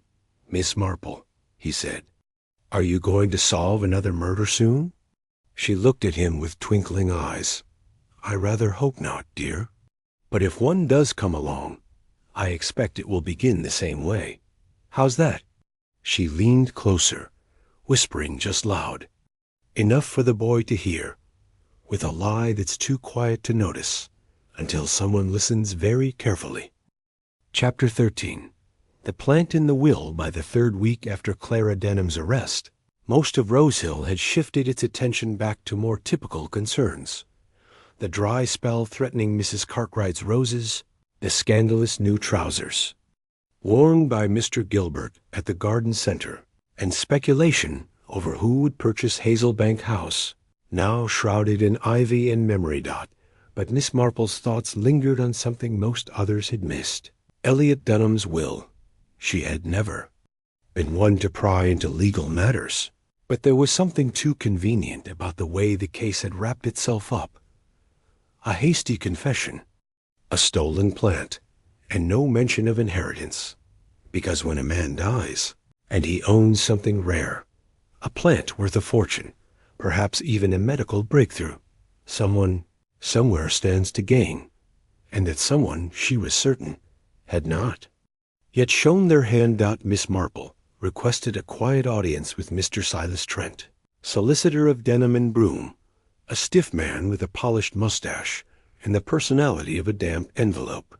He had handled Elliot Denham's affairs for nearly 15 years and saw no reason to question the logic of them. The will was updated 2 months before his death, he said, tapping the parchment with a stubby finger. Hazelbank House to Clara Denham, of course, though that was contingent on peaceful relations, which I dare say are now in legal dispute. "And the plant?" Miss Marple asked gently. "Ah, yes. The silent plant, as it's been named. Quite the oddity. That was left to a private party, not Clara?" He shook his head. Miss Marple sat forward. "Then to whom?" Mr. Trent turned the document around, and there it was, written in Elliot Denham's narrow, spidery script. "I bequeath the botanical specimen tentatively known as Plantasilens to Dr. Lionel Pruitt of the University of Bath for further scientific development and potential pharmaceutical licensing, with royalties to be split equally between myself, estate, and said recipient." Miss Marple's eyebrows lifted by the faintest fraction. "Dr. Pruitt," she murmured. "Interesting. The name hadn't come up once in the investigation, not in the greenhouse, not among Elliot's visitors, not in any of Clara's frantic confessions. And yet, this man, this quiet academic in Bath, had been promised the most valuable thing Elliot Denham owned. So why hadn't he come forward after the death? Why hadn't anyone from the university called? Why was there absolute silence from the one man guaranteed to benefit? Miss Marple left the solicitor's office that day with a pinched smile and a growing certainty. The case was not solved at all. It was only paused. That evening, Inspector Grayson returned to Rosehill after 2 days in London. He came straight to Miss Marple's sitting room and found her waiting, teacup in hand, beside a small stack of newspaper clippings. She didn't offer pleasantries. Instead, she said, "Elliot Denham's will names a Dr. Lionel Pruitt as heir to the silent plant. But Lionel Pruitt died 9 months ago in a boating accident off Dover." Grayson blinked. "What?" "Quite," she said. "And even more curious, the licensing contract attached to the will, the one Silas Trent is now preparing to file, contains a forged signature." "Then who?" She handed him the top. Clipping. It was a small obituary with a photograph. Lionel Pruitt, aged 52, mild-mannered botanist, drowned in poor weather. Survived by a younger brother, name withheld. Grayson read the lines twice. Miss Marple spoke softly. "Don't you see, Inspector? The brother is the key." Elliot's final months were surrounded not by Clara, nor Isabel Arroyo, nor anyone else we suspected, but by a man with reason to hide and motive to inherit. Grayson narrowed his eyes. "And you believe this brother is here in Rosehill, has been for weeks, under a different name?" The next day, Miss Marple paid a quiet visit to the village pharmacy. Mr. Lennox greeted her with professional indifference. But behind his spectacles, there was tension. He'd been overly polite of late. Overcompensating. She leaned over the counter. Gently, I wonder, Mr. Lennox, could you remind me where you trained? He blinked. Pardon? Your certificate says Liverpool, but I believe I heard you mention Bath once, in reference to your research work. There was a flicker in his face. A flicker she'd seen before, in guilty schoolboys and cheating card players. I may have said so. And your brother, she continued, as casually as if asking about biscuits. He passed recently, didn't he? A pause. Yes, quite tragic. She met his eyes then, calm and unyielding. But it must have been some comfort to know you could carry on his work. Lennox said nothing. Only his hands gave him away. Gripping the counter just a little too tight. Miss Marple left the shop without confrontation. She never did enjoy drama. Instead, she visited Inspector Grayson that afternoon and quietly handed him a letter she had copied from Elliot Denham's study weeks earlier. It was addressed to L.P., full of scientific jargon and veiled insults. But most telling of all was the final line. When it's done, no one will question the hand that holds the patent. Grayson read it twice. And sighed. You're telling me our quiet village chemist is the brother of Lionel Pruitt? I am. And he forged the signature on the licensing contract. He did. But why kill Elliot? Miss Marple sipped her tea. He didn't. Grayson blinked. Miss Marple smiled faintly. He hired someone else to do it. Chapter 14. The man with no past, the strange thing about Mr. Lennox, now no longer just the friendly village chemist, but very possibly a fraud, a forger, and a conspirator to murder, was that nobody in Rosehill could remember where he came from. He had appeared 2 years prior, respectable, soft-spoken, with perfectly balanced spectacles and a minor expertise in herbal remedies that charmed the elderly and the arthritic alike. But no one remembered a moving van. No one recalled a welcome tea. No one could even say where he lived, precisely. He had, quite literally, stepped into Rosehill like fog, silent, natural, and without a past. Inspector Grayson began digging that night. By morning, he had discovered the truth.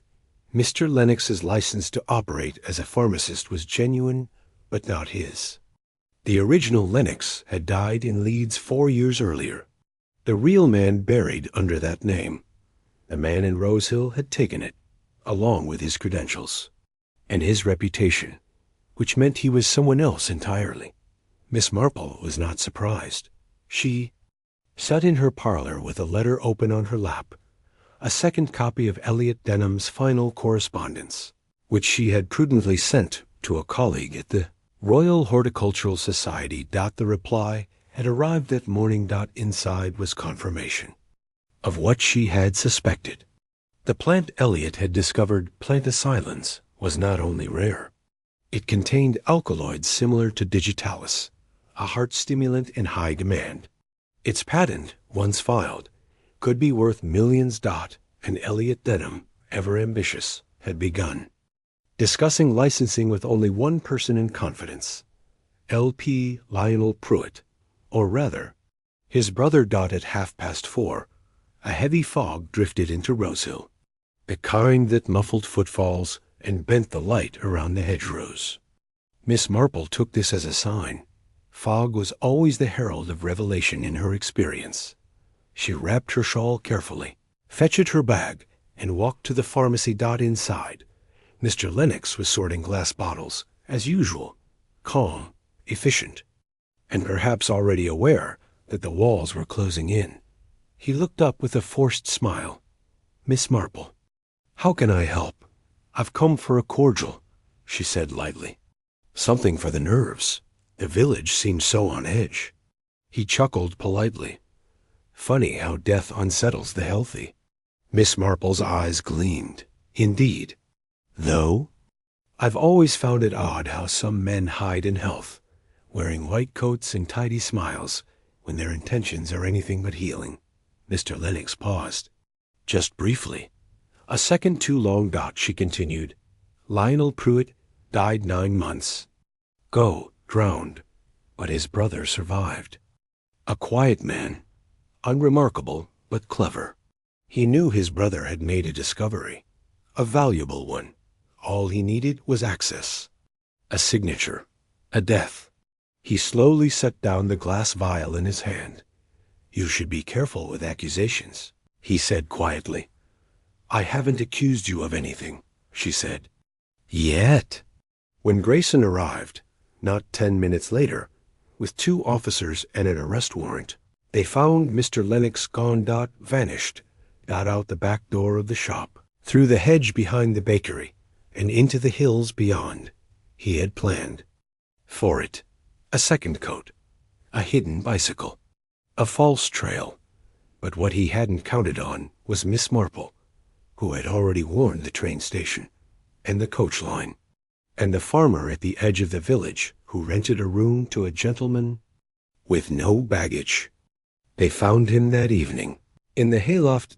Calm, dirty, and holding a small brown case filled with documents, dried plant clippings, and a forged passport under the name David Lennox Pruitt.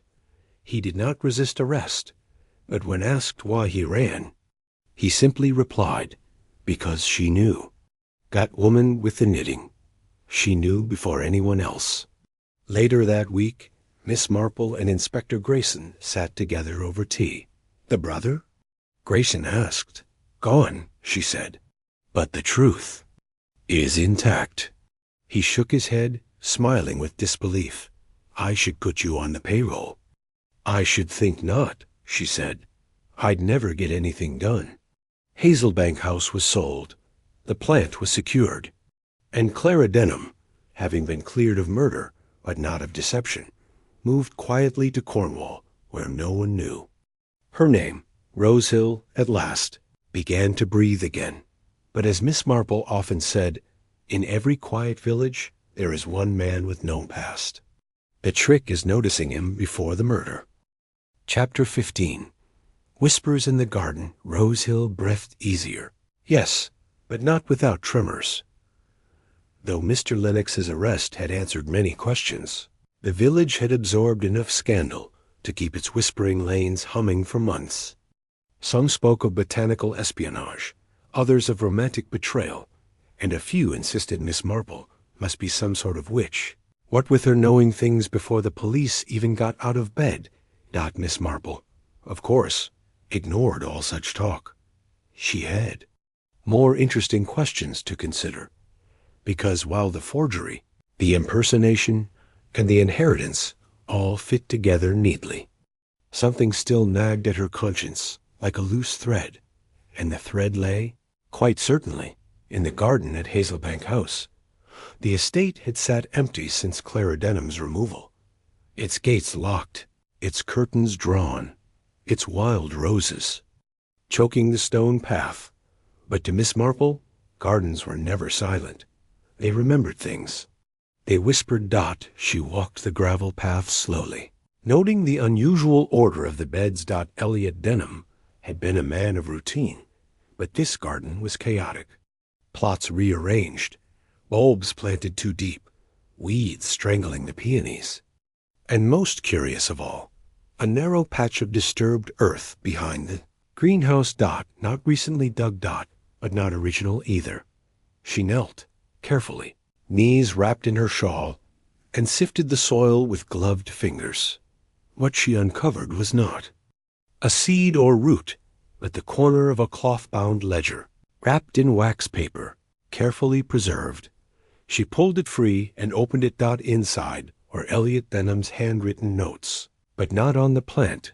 They were letters, dozens of them, addressed to someone named only as I.A. That night, in the comfort of her parlor, Miss Marple read every page, and the story they told was not one of science, but of guilt. You are right. The plant cannot be reproduced. Its compound loses potency after the second bloom. They won't believe me. I falsified some of the early tests, only slightly, but now it's gone too far. If the board ever learns the truth, I'll be ruined. You warned me, Isabel. I should have listened. Isabel Arroyo, the Argentinian botanist who had visited in the spring. The woman Clara had accused of being Eliot's mistress, though no one had found proof. Until now, the letters were not romantic. They were remorseful. Professional. It was Isabel who had discovered the flaw in the plant's compound. It was Isabel who tried to stop Eliot from rushing into commercialization. And it was Isabel, apparently, who had refused to participate in the fraud, which meant she had a motive, a moral one, a bitter one, and perhaps a fatal one. The next day, Miss Marple sent a telegram. To Buenos Aires. And within 2 days, she received a reply. Isabel Arroyo had never left England. Her visa had expired. She had remained under the radar, living under an assumed name in London. Why? Because she feared being blamed for Eliot's death. He was desperate, Isabel wrote in her letter. He asked me to lie for him. I refused. I thought I could leave quietly. Then he died. I told no one. I knew it would look like revenge. Miss Marple folded the letter carefully. No, Isabel hadn't killed him, but someone else, aware of the lie, aware that the plant was a failure, had a reason to keep the truth buried, someone who needed the patent to appear valuable, even if it wasn't, someone who stood to gain, regardless of whether the plant worked, because the money was in the idea, not the reality. David Lennox Pruitt had forged the license, yes. He'd impersonated a chemist, yes. But he wasn't a botanist. He couldn't have tested the plant. He couldn't have falsified the early data. Only Eliot Denham, or someone close to him, could do that. Or someone who had access to his journals. And Clara Denham didn't even know they were buried in the garden. Miss Marple stood at the edge of her rose beds, watching the evening gather in violet shadows. A question rang in her mind now, clearly this time. Who knew the plant was worthless? And who stood to benefit from pretending it wasn't? The answer, she suspected, was not in the garden, but in a bank account, and Miss Marple was about to follow the money. Chapter 16. The account in Zurich. If Miss Marple had learned anything over the years, through weddings, murders, scandals, and countless cups of overbrewed tea, it was this: when you cannot find the motive, follow the money. Always follow the money. She said it now, quite matter-of-factly, as she handed Inspector Grayson a set of documents she'd had posted to her from a discreet acquaintance in Zurich. He examined them slowly, brow furrowed. Bank statements, wire, transfers, a private trust. And then he saw it.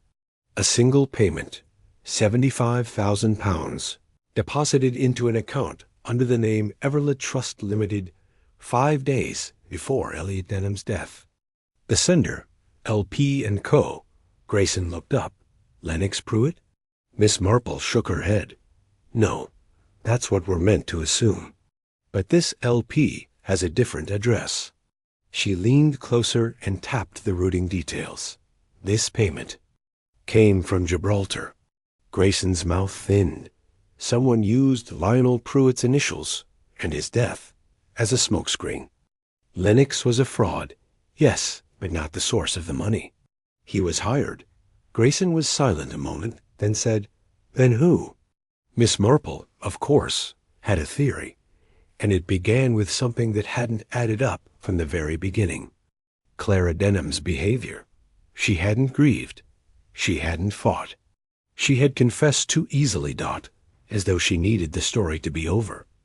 But Clara hadn't had access to Eliot's accounts. She didn't know about the Zurich money. Yet someone else did. Someone who had stayed very quiet throughout the whole affair. That afternoon, Miss Marple visited a small cottage on the edge of Rosehill, the old vicarage gardener's cottage. now occupied by a certain Mr. Terence Vale, a minor character in village life. Vale had slipped through the background of the case like smoke. Quiet, polite, always working odd jobs. He had once helped Elliot Denham with landscaping, but more interestingly, he had worked in finance before retiring early. After something went wrong in Gibraltar. Miss Marple waited until he offered her tea. She was always more successful in her inquiries when people believed she was comfortable, and then said, almost breezily, "It's funny, you know. Elliot Denham used to call you his silent partner." Mr. Vale's smile froze, just slightly. "Did he?" "He did," she said. "And I suspect that was more literal than anyone realized." As the tea cooled in their cups, Miss Marple explained the silent plant wasn't just a rare flower. It was a promise of fortune, a future drug, a scientific headline. But Denham had falsified early results. Isabel Arroyo found out, refused to help. Clara turned a blind eye, or perhaps never knew.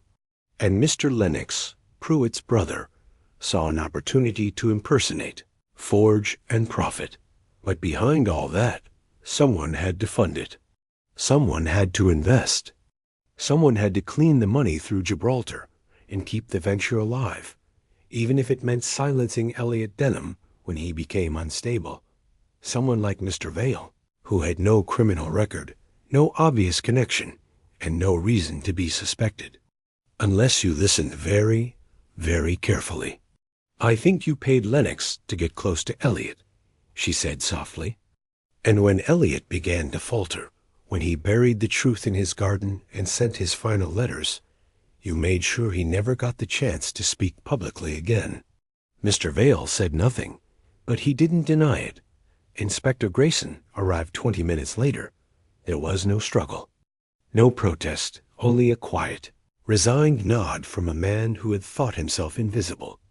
Back in her parlor, Miss Marple sat with a letter from the Zurich bank confirming the account had been frozen, and the funds were being traced to their origin. Justice, in its own quiet, procedural way, was falling into place. And Rosehill, once again, could begin to forget. Though Miss Marple knew better than most. Villages never forget. They just wait, patiently, for the next secret to bloom. Chapter 17. Clara's last letter. The envelope was cream-colored, embossed with the faded seal of Hazelbank House, and addressed in Clara Denham's unmistakable hand. Miss Jane Marple, The Elms, Rosehill. It had arrived by post that morning, posted from Cornwall 2 days prior. Inside was a single sheet of heavy paper, folded once, and a faint smell of lavender soap. Miss Marple read it slowly, twice, then set it aside without a word. And only after refilling her tea did she begin again, this time aloud, as if reading it to the fire. "Dearest Miss Marple, I have decided not to return to Rosehill. Not now, and perhaps not ever. I expect by the time this reaches you, you will already know everything about Elliot, the plant, the lies, and perhaps even Vale. I trust you to have found the pattern, as you always do." What a strange word, trust. I had none left by the end. I thought Elliot loved me. Perhaps he did once. But somewhere between the patent applications and the secrets, I became just another obstacle. He kept things from me, not only the truth about the plant, but his dealings with Vale. I believe they were partners in ambition, though not in morals. When things soured, Elliot became erratic. He stopped sleeping. He muttered in the garden. And then he invited that woman to tea. I wasn't angry because he had an affair. He didn't. Not with her. I was angry because he respected her opinion more than mine. She could say things to him I never could.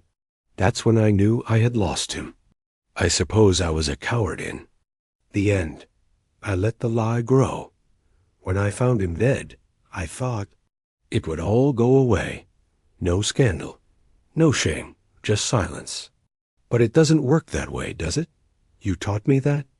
You once said, "The truth, however inconvenient, always finds its voice." Well, consider this my voice. I did not kill Elliot, but I did nothing to stop what came next. And in doing so, I let a killer walk through our village gates unchallenged. For that, I am sorry. For everything, really. I'm going to start again, quietly, honestly, and with roses, not secrets. Yours ever, Clara. Miss Marple folded the letter neatly and tucked it into the drawer beside her chair, where she kept a few such letters, saved not for sentiment, but for memory, because memory, to her, was not simply recall. It was understanding. Later that afternoon, Inspector Grayson dropped by. He was still in his coat, mud on the hem, the case not quite closed, but the worst of it, at least, finished. "She sent you something, didn't she?" he asked, gesturing toward the fire. Miss Marple nodded, double quotes, yes, and no need to retrieve her. She didn't confess to a crime, just a silence. Grayson stared into the flames. "Do you believe her?" Miss Marple poured them both tea. "I do. I think she believed him long after she shouldn't have. And when the truth came, ugly and full of consequence, she chose comfort over justice." He sighed. "I wish more criminals wrote letters. Would make our work easier?" Miss Marple smiled faintly. "Oh, no. The dangerous ones never write. It's only the broken-hearted who do." Outside, a wind had risen, not cruel, but thoughtful. It stirred the trees in soft shivers, and rattled the final leaves from the pear tree. Autumn had come, and with it, the sense of closure, at least in Rosehill. But as Miss Marple watched a young boy cycle past with a paper tucked under his arm, she thought of what might come next. A new neighbor, a curious widow, a question that didn't quite fit. The world never stayed quiet for long, especially not in a village. Chapter 18. The funeral and the false farewell. It was a Wednesday, gray, close, and drizzling, when Elliot Denham was finally laid to rest. The small church at Rosehill was filled, though not with mourners in the truest sense. Many had come out of obligation, others out of curiosity, and a few, Miss Marple suspected, simply because they couldn't resist the drama of a funeral for a man who had been at the center of so much death and deception. Clara Denham was absent. Her solicitor attended in her stead, a quiet man with watery eyes and an even quieter voice. The service itself was unremarkable. The vicar spoke of innovation, of the pursuit of knowledge, and of the dangers of ambition unmoored from conscience. That last part was clearly not from his standard funeral notes. Miss Marple sat in the third pew, between Mrs. Lonsdale and Colonel Withers, neither of whom could resist whispering, "Do you think he knew he'd be found out? I heard he tried to write a second will, but it vanished.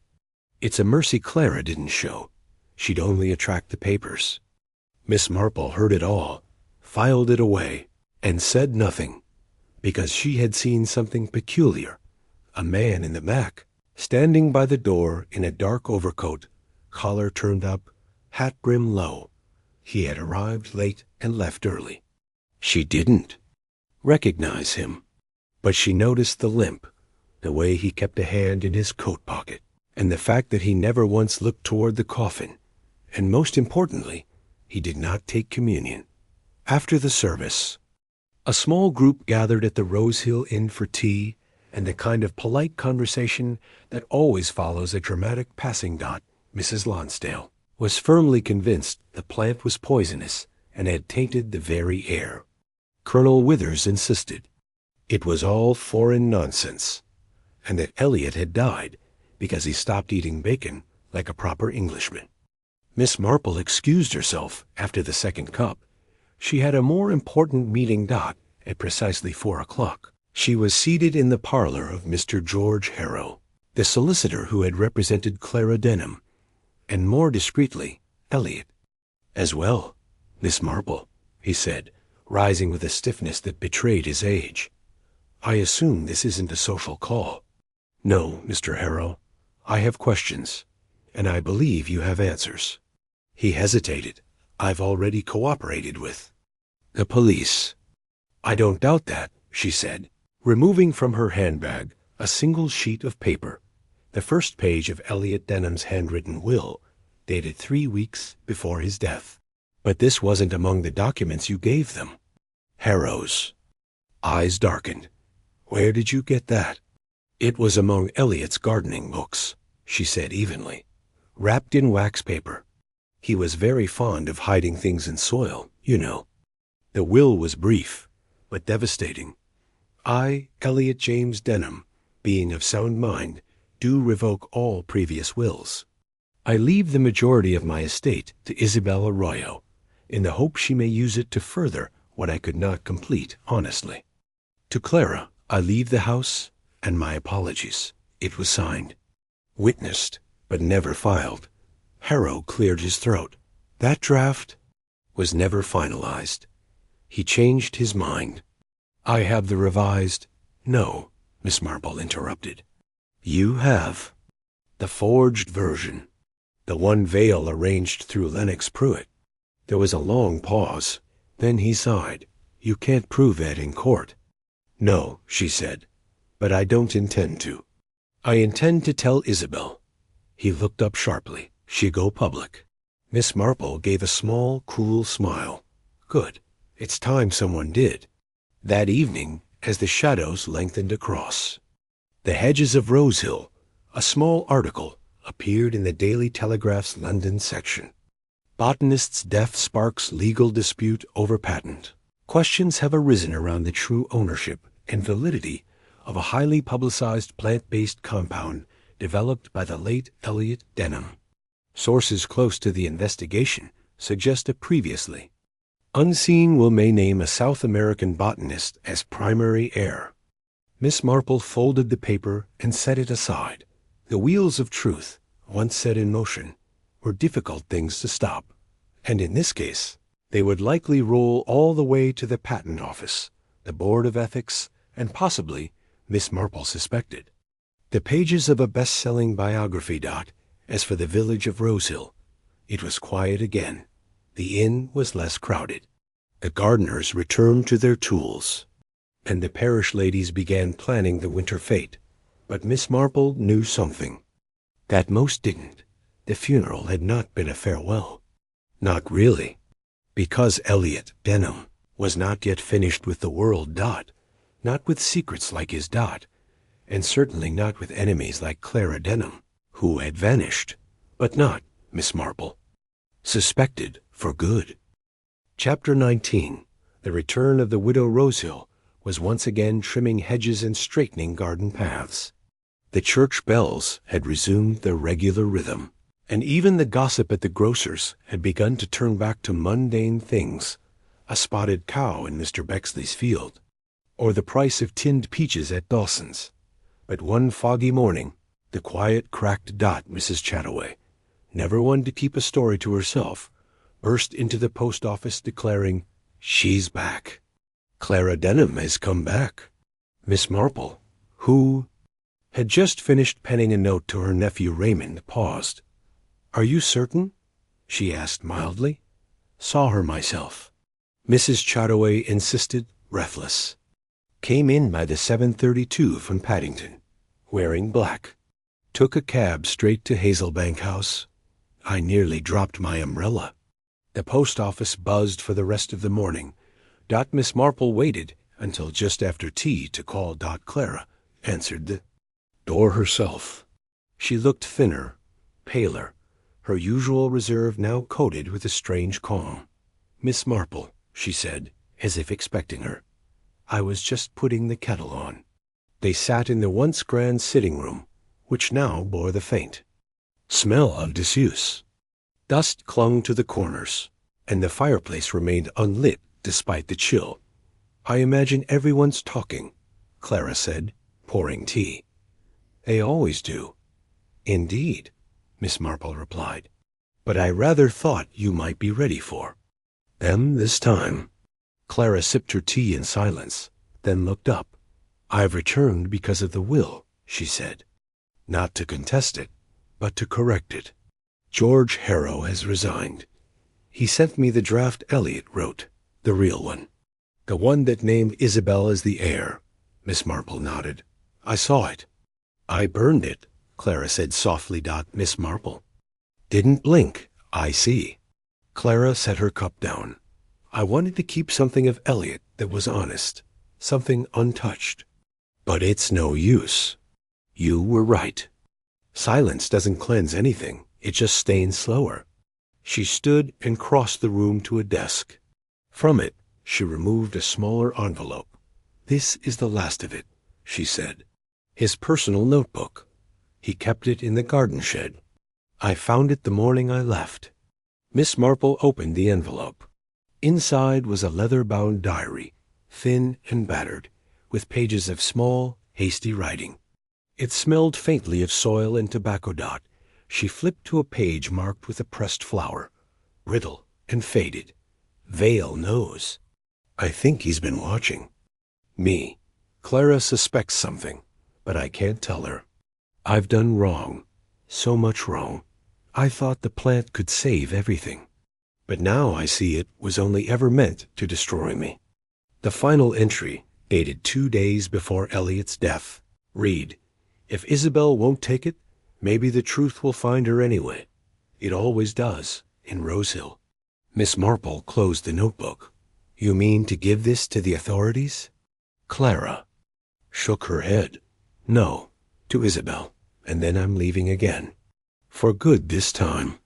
Not because I'm running, but because I'm finished here."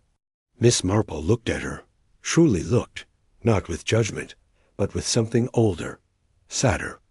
She said, quite gently, "We don't always choose where truth takes us, my dear, only how honestly we walk with it."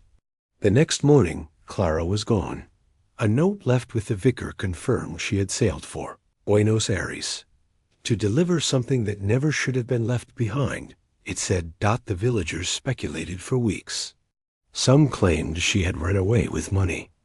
Others believed she had been driven mad by guilt." Miss Marple said nothing. She simply posted a small parcel to an address in Argentina. Eliot's notebook, wrapped in brown paper, tied with garden twine. She included a note of her own. "For Isabel, what was taken from you is not always lost. Some truths arrive late, but arrive they must. Yours, Jane Marple." Chapter 20. A message from Buenos Aires. It arrived on a Thursday, quiet and unannounced, as the most significant letters often do. The envelope was foreign, lined in blue and red stripes, with bold black ink spelling out, "Miss Jane Marple." The Elms, Rosehill, England. There was no return address, only a faint postmark. Buenos Aires. Miss Marple read it in the soft morning light, while the village outside went about its routines, the milk cart rattling by, the church bell tolling. The hour, someone's dog barking half-heartedly near the baker's. "Dear Miss Marple, I have read the notebook. Every page. I knew Eliot had secrets. We all do, of course, but I didn't realize the weight he carried. I don't forgive him, not entirely, but I understand him better now. It's strange. I feel as though I've mourned him twice. Once when I thought he was merely a man who betrayed science for ambition, and now again, as I see he was a man who betrayed himself for fear. Your letter moved me more than I can say. I wish we had met under different circumstances, but perhaps it's better this way, quiet understanding without apology or pretense. I have shown the notebook to the Botanical Commission here. They are in contact with the university in Cambridge. It seems Eliot's original research may still serve some good, once it's stripped of the manipulation veil wrapped it in. I will not pursue the inheritance. That's not why I came into this. I only ever wanted the work to speak for itself. But I will take his name off the papers he falsified. The truth matters, even when it's uncomfortable. As for Clara, I have not seen her. I do not know if she truly intended to find me.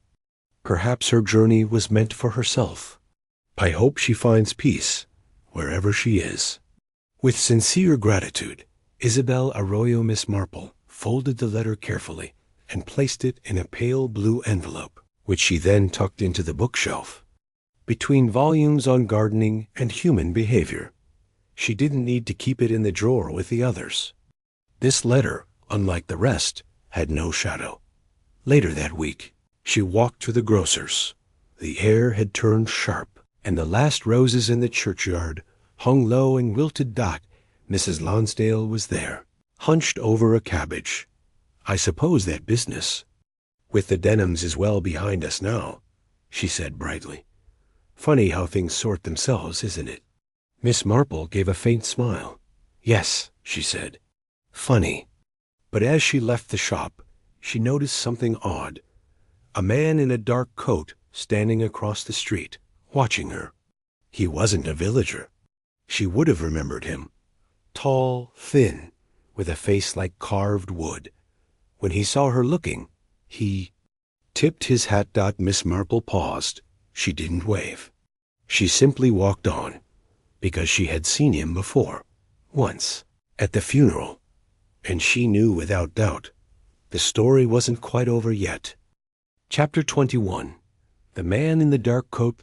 The man appeared again the next day. That same dark coat. Same distant watchfulness.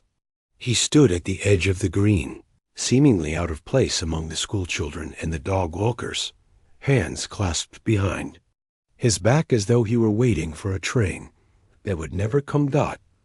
Miss Marple observed him from the parlor window.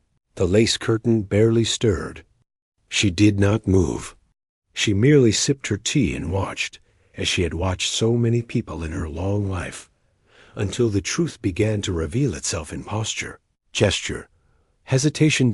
By the time the kettle whistled for its second boiling, she had a theory.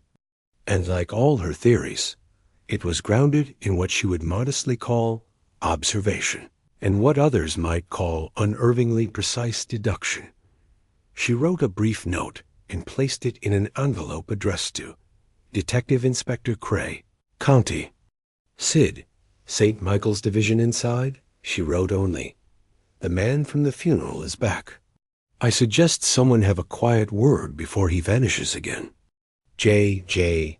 That afternoon, Cray arrived in Rosehill, out of uniform and with his collar up. He met Miss Marple on the bench outside the churchyard, as if they'd planned it. He's not in our records, Cray said. But you were right, he's been spotted in and out of the village for the last week. No fixed address. Pays cash. No one knows his name." "Oh, someone does," Miss Marple said softly. "But not anyone you'd ask in the village." Cray tilted his head. "Who is he, then?" "I believe," she said, "he's connected to Elliot Denham's original investors, or what I suspect were very unofficial partners. And I think he's here to recover something, or silence someone." Cray exhaled. "You think there's more to this than just money and patent theft?" "I think," Miss Marple said, "that Denham wasn't merely afraid of being exposed. I think he was being threatened. Perhaps not just by Vale, perhaps by someone whose name he never dared write down. They didn't arrest the man in the dark coat, not right away. Instead, Cray followed Miss Marple's suggestion and had 2 plainclothes officers make contact, just a polite conversation, just enough to let him know he'd been noticed. Man disappeared the next morning. Left no forwarding address. Paid in cash. Took the early train, not to London, but north. Cray returned to St. Michael's, the officers in Rosehill. Relaxed. But Miss Marple did not. She knew men like that never traveled alone. They traveled in shadows, and when one shadow vanished, another would take its place. That evening, she sat by the fire and opened Elliot's notebook again, the one Clara had delivered. There, on the second-to-last page, was a name that had gone previously unnoticed. M. Duval, insisted on offshore account. Met twice. Never trust a man with lavender oil on his gloves. She closed the notebook gently and murmured to herself, so that's who he was. Outside, the wind rattled the last leaves from the trees. Inside, the fire flickered warm, and Golden Dot Miss Marple reached for her knitting, her fingers calm, her face serene. But in her mind, a web was still spinning, one she was determined to finish before the final strand broke. Chapter 22. Miss Marple Sets a Final Trap. It began, as traps so often do, with a lie that felt like the truth. Miss Marple made sure the news reached just the right ears, the sort of ears that listened at keyholes and repeated things with a whisper of certainty. It began with a conversation in the Rose Hill post office, spoken just loud enough for a curious Mrs. Lonsdale to overhear. "Isabel's returning to England," Miss Marple had said with soft confidence, handing over a blue envelope. "She has something rather important to collect from Elliot's garden shed. He hid the original formula out there, you know. All in his own hand. Never told Vale. She says it's the last loose end." Within 24 hours, the entire village knew. By the next morning, so did the man Miss Marple meant to catch. She waited until the 4th day. Then, shortly after 10 o'clock that night, when the stars were clear and the lane quiet, she took a slow walk up the hill to Hazelbank House. Denham Estate was now shuttered, its windows boarded and gardens left to tangle. But the garden shed still stood at the back, beneath the yew trees. Forgotten. Miss Marple had left the door ajar, and a light, very faint, glowed inside, not from a bulb, from a lantern. She didn't hide. She waited. And just as the old grandfather clock in the village struck 11, the door creaked open again. A man stepped out. The same man from the funeral.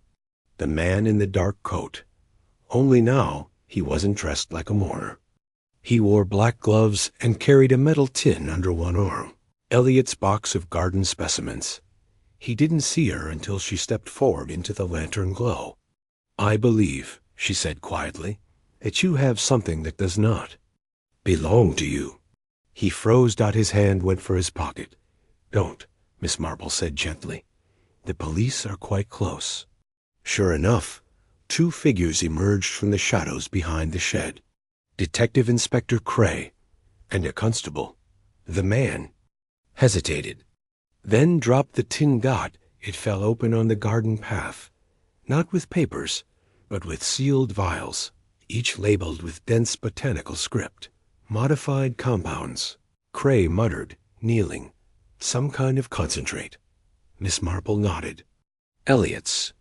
Original samples. Far more valuable than any will. Whoever controls them controls the formula. And Mr. Duval here," she looked at the man in the dark coat, "was willing to come all the way from Geneva, I believe, to retrieve them." Duval didn't speak. Cray stepped forward. "You're under arrest." Later that night, in the warmth of her parlor, Miss Marple stirred her tea and said, almost idly, "Villains have become terribly international these days, haven't they?" Cray chuckled.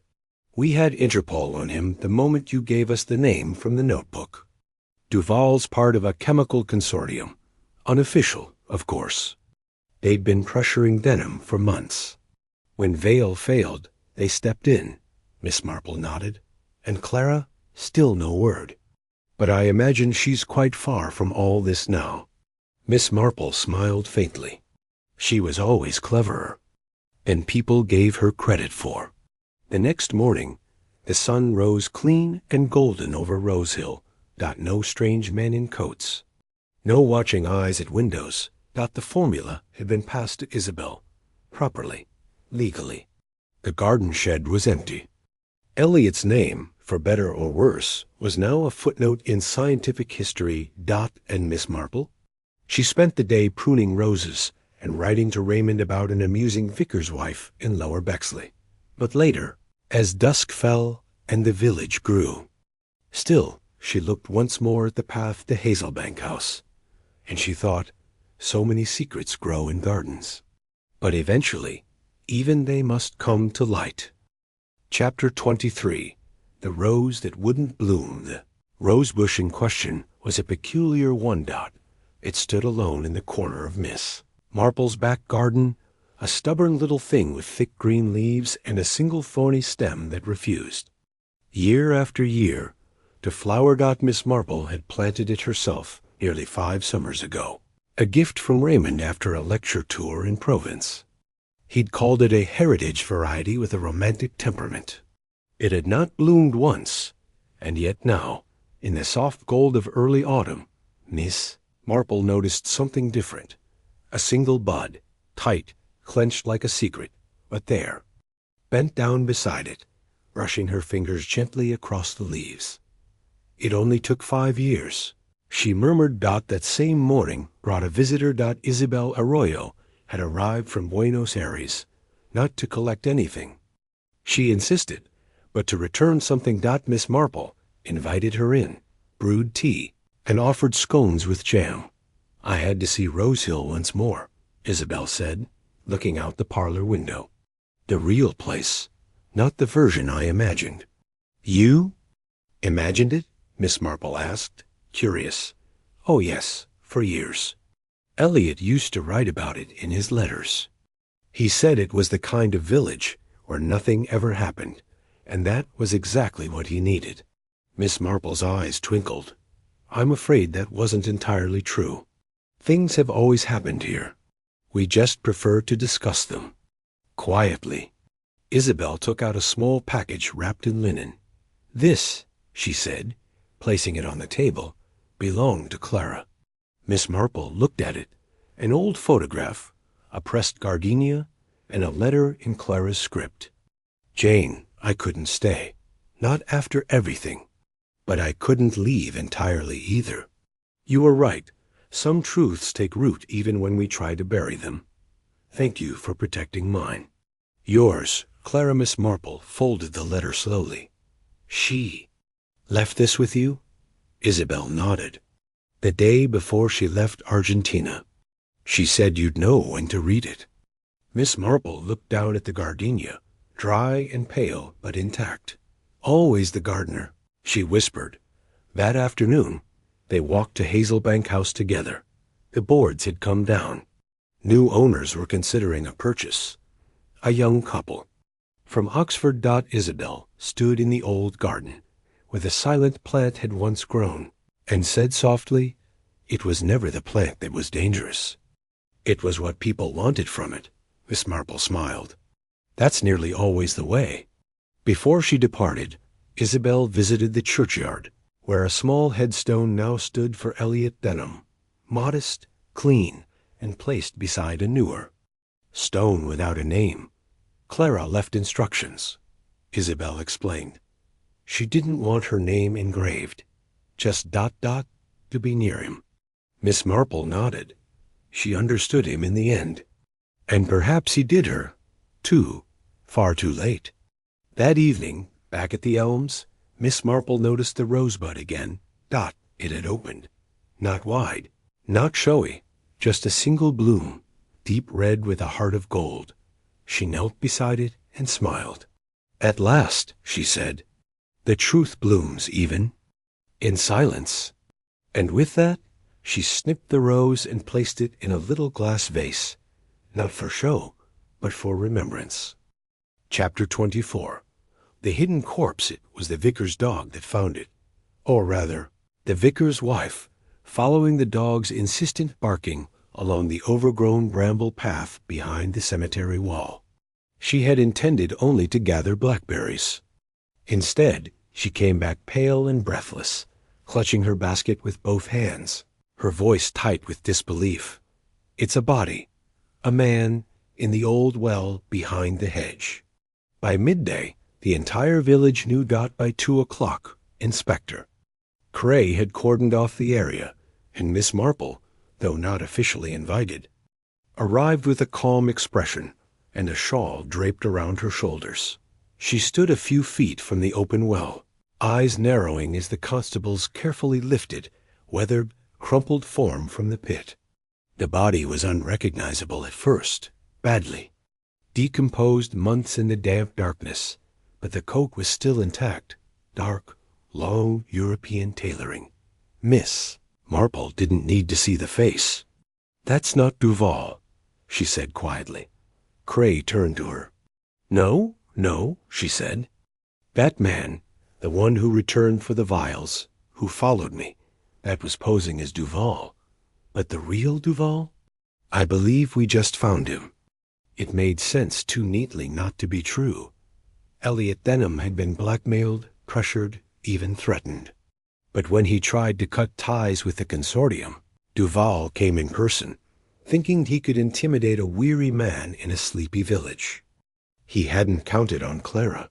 "She told me once," Miss Marple murmured, "that she'd do anything to protect Elliot. I thought it was poetic at the time." Cray looked down at the body. "So she killed him?" "No," said Miss Marple. "Not intentionally. But I believe there was a struggle. The well is old. No one's used it in decades. Clara would have known the path. Duval likely didn't." Cray rubbed his chin. "So the body stayed hidden. And the man who arrived after the funeral, the imposter, he was sent to recover what Duval failed to report back on." Miss Marple nodded. "A tidy theory, I think." That evening, in her drawing room, Miss Marple looked over Clara's. Last letter again. There was a line she hadn't noticed before. Near the edge. "There are places no one looks, Jane. That's where I left the worst of it, Dot." Now she understood. Clara had buried more than grief in Rosehill. She had buried truth, too, the kind that could only be unearthed after time. Had cooled the panic and blurred the edges. The discovery of the body closed the final door. The inquest ruled the death. Accidental, though Cray, and certainly Miss Marple, knew better. But Clara was gone. Duval's consortium had scattered. And Elliot Denham's strange, twisted legacy had finally run out of secrets. A week later, the well was sealed permanently. A plaque was placed over it by the church committee. In memory of the unnamed. May peace find the lost. Miss Marple visited it once, laid a rose on the stone, and said nothing. Some endings didn't require speeches. Just silence and knowing. Chapter 25. The quiet garden autumn in Rosehill arrived like an old friend. Cool winds, soft fog on the hedgerows, and the scent of wood smoke curling from tidy chimneys in Miss Marple's back garden. The trees had begun their slow, golden surrender. Her rose, the stubborn one, had opened a second bloom. Just one dot, it was the last day of September, and all was quiet. Elliot Denham's house had been sold to a young doctor and his wife. The garden had been cleared. The strange plant, the one everyone now called the silent plant, had been carefully uprooted by the Botanical Society and taken to a lab in Cambridge for study. There was no fanfare, no headlines, just a silence that returned like a blanket to the village. And yet, beneath that silence, everything had changed. Miss Marple sat in her parlor that morning, knitting in her lap, a letter beside her from Raymond. "Dear Aunt Jane, word's gone round that you've once again solved something quietly. The papers say little, but I imagine the truth is more exciting. When you feel like visiting London, you must tell me all over tea and ginger biscuits." She smiled faintly and tucked the letter into her writing desk. There would be no telling of this story, not fully. Not Clara's part, not Elliot's descent, not even the strange, almost poetic way the final truth had come up from the earth itself. Some stories were meant to be felt, not recounted. Later that afternoon, she received a visit from young Alice Weatherby, the vicar's niece, an earnest girl with a wild imagination and a notebook full of poems she never showed anyone. "Miss Marple," Alice said, sitting shyly with her tea, "is it true you solved the murder?" Miss Marple smiled gently. "I don't believe I solved anything," she replied. "I simply paid attention to things most people think aren't worth noticing." Alice's brow furrowed. "Like what?" "Oh, Miss Marple said, eyes twinkling, like the way someone fidgets when they lie, or how they suddenly stop tending a part of their garden, or the way people talk when they're frightened. It's all in the quiet things, Alice. That's where the truth lives. Alice thought about that for a long time. Then she said, I'd like to be like you. Miss Marple took her hand. Then be curious and kind, and never believe that silence means peace. Sometimes it only means that something has not yet been said. That evening, Miss Marple walked her garden path one last time before supper. The air was cool. The last of the light turned everything gold dot. She stood before the rose bush. Its final bloom was just beginning to fall dot, and in the hush of dusk, she thought of Clara, of Elliot, of the secrets buried and the justice found, not in a courtroom, but in a quiet corner of England where people still believed evil came wearing gloves and good manners. She turned toward the house, the scent of tea waiting inside dot, and behind her, the garden held its breath.